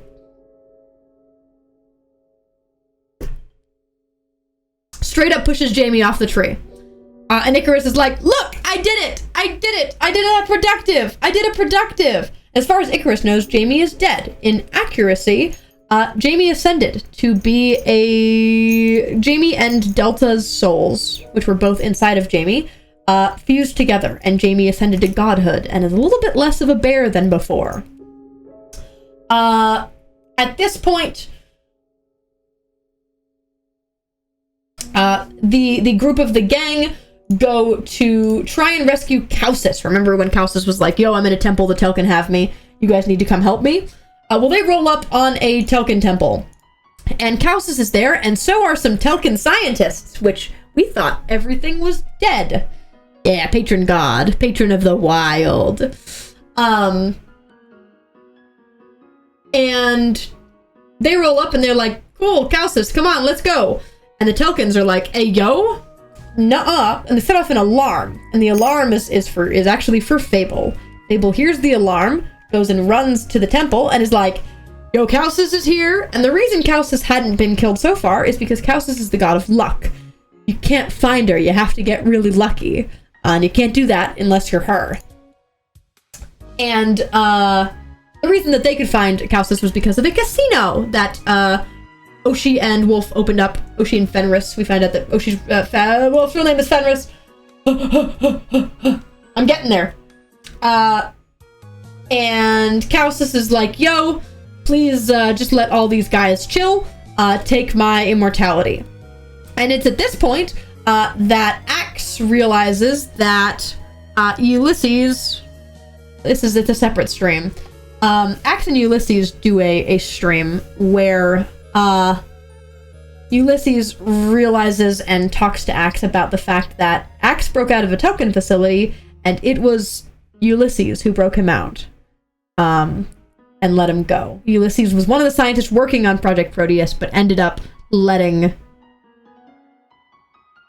Axe go in the end. And they finally like fully make up. They're doing great. Fish dad, love him. But Kausis is there and is like, please let all these guys live. Just take my immortality. Fable does a little tap. Kausis is mortal. And Kausis and Virago get to go chill and go be happy little guys in love. Both is mortal. At this point, Ray rocks up on Icarus and is like, I should really go check on my brother. He's doing really bad, and with all the stuff that's going on, it's going terrible.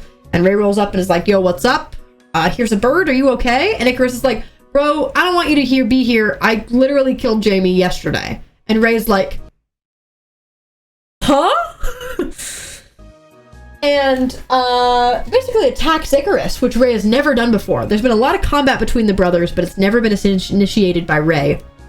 And basically say, the only reason I'm not going to kill you right now is because your dad would cause another reset if you died. Jamie was my real family, you loser.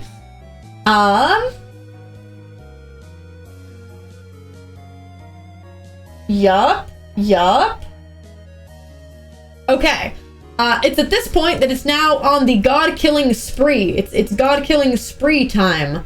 It hits a new moon, and Icarus is like, yo, I gotta go find and kill Vikesh, because I gotta prove to my dad that I'm good at this, and I'm worth it, and I'm doing so good. So Icarus goes and finds Vikesh, who is guarded by Fenris, aka Wolf. And Fenris is like, what are you doing? And Icarus is like, well, I'm here to kill Vikesh. Fenris is like, that's not gonna happen. And does an epic chomp/bite thing.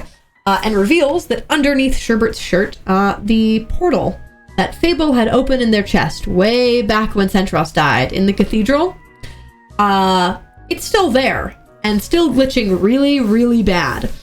And Icarus, having just got absolutely bapped by this man, flees and is like, oh, this ain't good at all. This is very bad, actually. And goes back to the co-worker base and talks to Ven. There's more stuff that I just realized I'm totally missing. Ari's gotta get unvexed. The things get out of order in the VOD playlist, so it's a little bit harder near the end.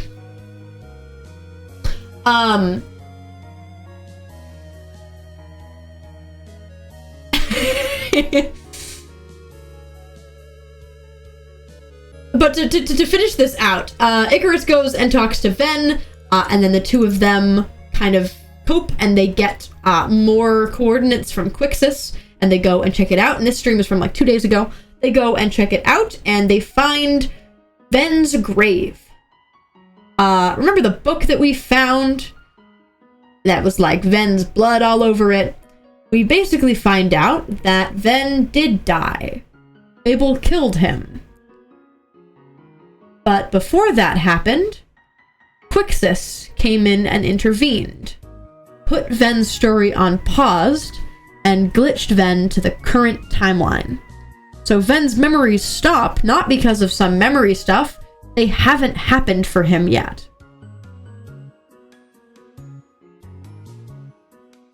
So Ven starts freaking out that he's totally dead, and is like, yeah, Fable killed me. I can't work for him again. Fable would totally know that he killed me, and he's been lying to me this whole time. He says that I just left and took a leave of absence, but that's not true. He killed me, and he's gonna kill me again if I stay here. And Ven's like, yeah, okay, go ahead and switch sides, leaving Icarus completely alone with Fable. Also, during this time, Ari gets unvexed. What is the stream where that happens in, chat? What is the stream where that happens in? I'm braining.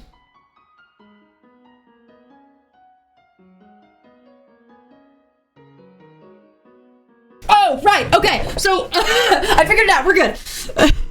Okay, so because of Fable going around and killing all of the gods, everyone else on the server has put together a little bit of a resistance. They call themselves Team Faction, because fact is the opposite of Fable. And Ari, who is pretty much the only successful co-worker at her job, finds this base, follows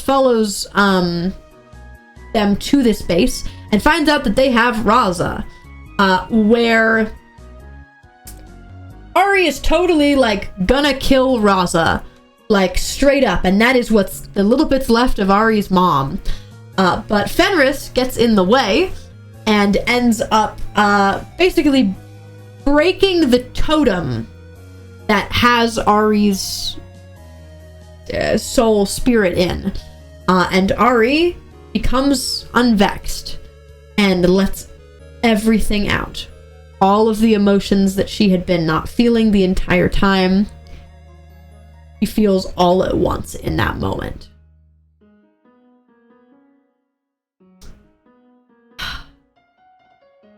And where we are now, as of yesterday, chat, something very, very big happened.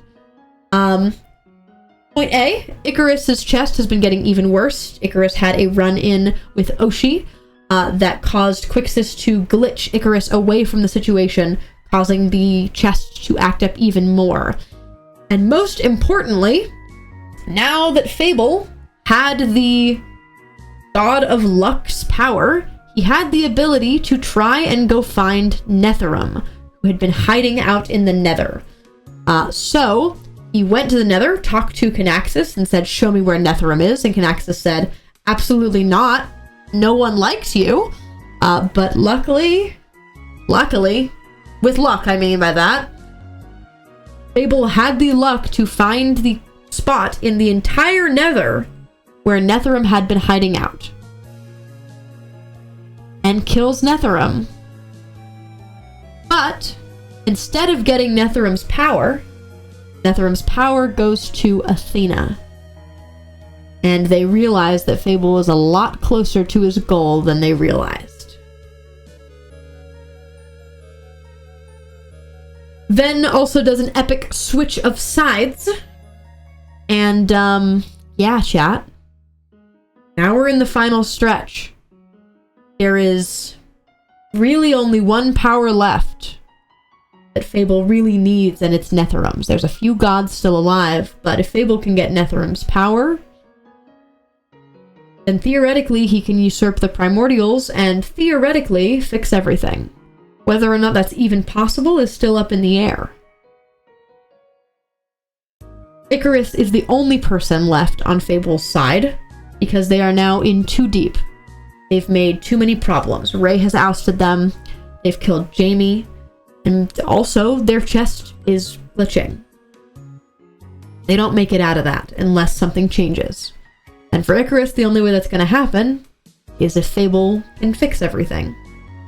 Everyone else is just trying to stay alive and stop Fable from killing the rest of pretty much everyone else, because at this point, Violet is a god again, and Jamie is a patron god again, and Caspian is now a patron god again, because Caspian worked on Raza, and Raza ended up exploding and passing Raza's power into Caspian. And chat, that's where we're at right now. 2 days until the Fable SMP season finale. That came out of left field. Yeah, I forgot about it. I realized that I didn't talk about Caspian. That happened like 2 days ago. They were asking Raza, where is the Book of the Present? And Raza was like, self-destructing. Because of a program that Fable programmed into Raza. And ended up passing the little bit of god juice that was left in Raza into Caspian. And Caspian becoming the patron of memory. Like Jamie is the patron of the wild. Chat, there's 2 days left. 3 more lores. There's the lore going on right now. There's 2 lores tomorrow. And the finale. A lot to wrap up. But I did it, chat. And it only took 3 hours and 15 minutes. Again, chat, there are many resources out there to watch back the lore yourselves. If you're interested in watching any of the streams that I mentioned, you can find them on everybody's YouTube. Typically, there's more than one perspectives if more than one perspectives is streamed. There's the wiki if you want to look up or fact check anything. There's the Discord where there's a whole bunch of people willing to fill you in on anything that you might have missed. There is the Recaps, which is a series on Hey's YouTube channel. It's recapping across the entirety of Season 3. There's a Bridge, which covers this first little start of Season 1. There's so much, chat. And I am so excited to go through the end of this story with you. But chat, there is lore, and we need to raid. We need to raid. Thank you for watching.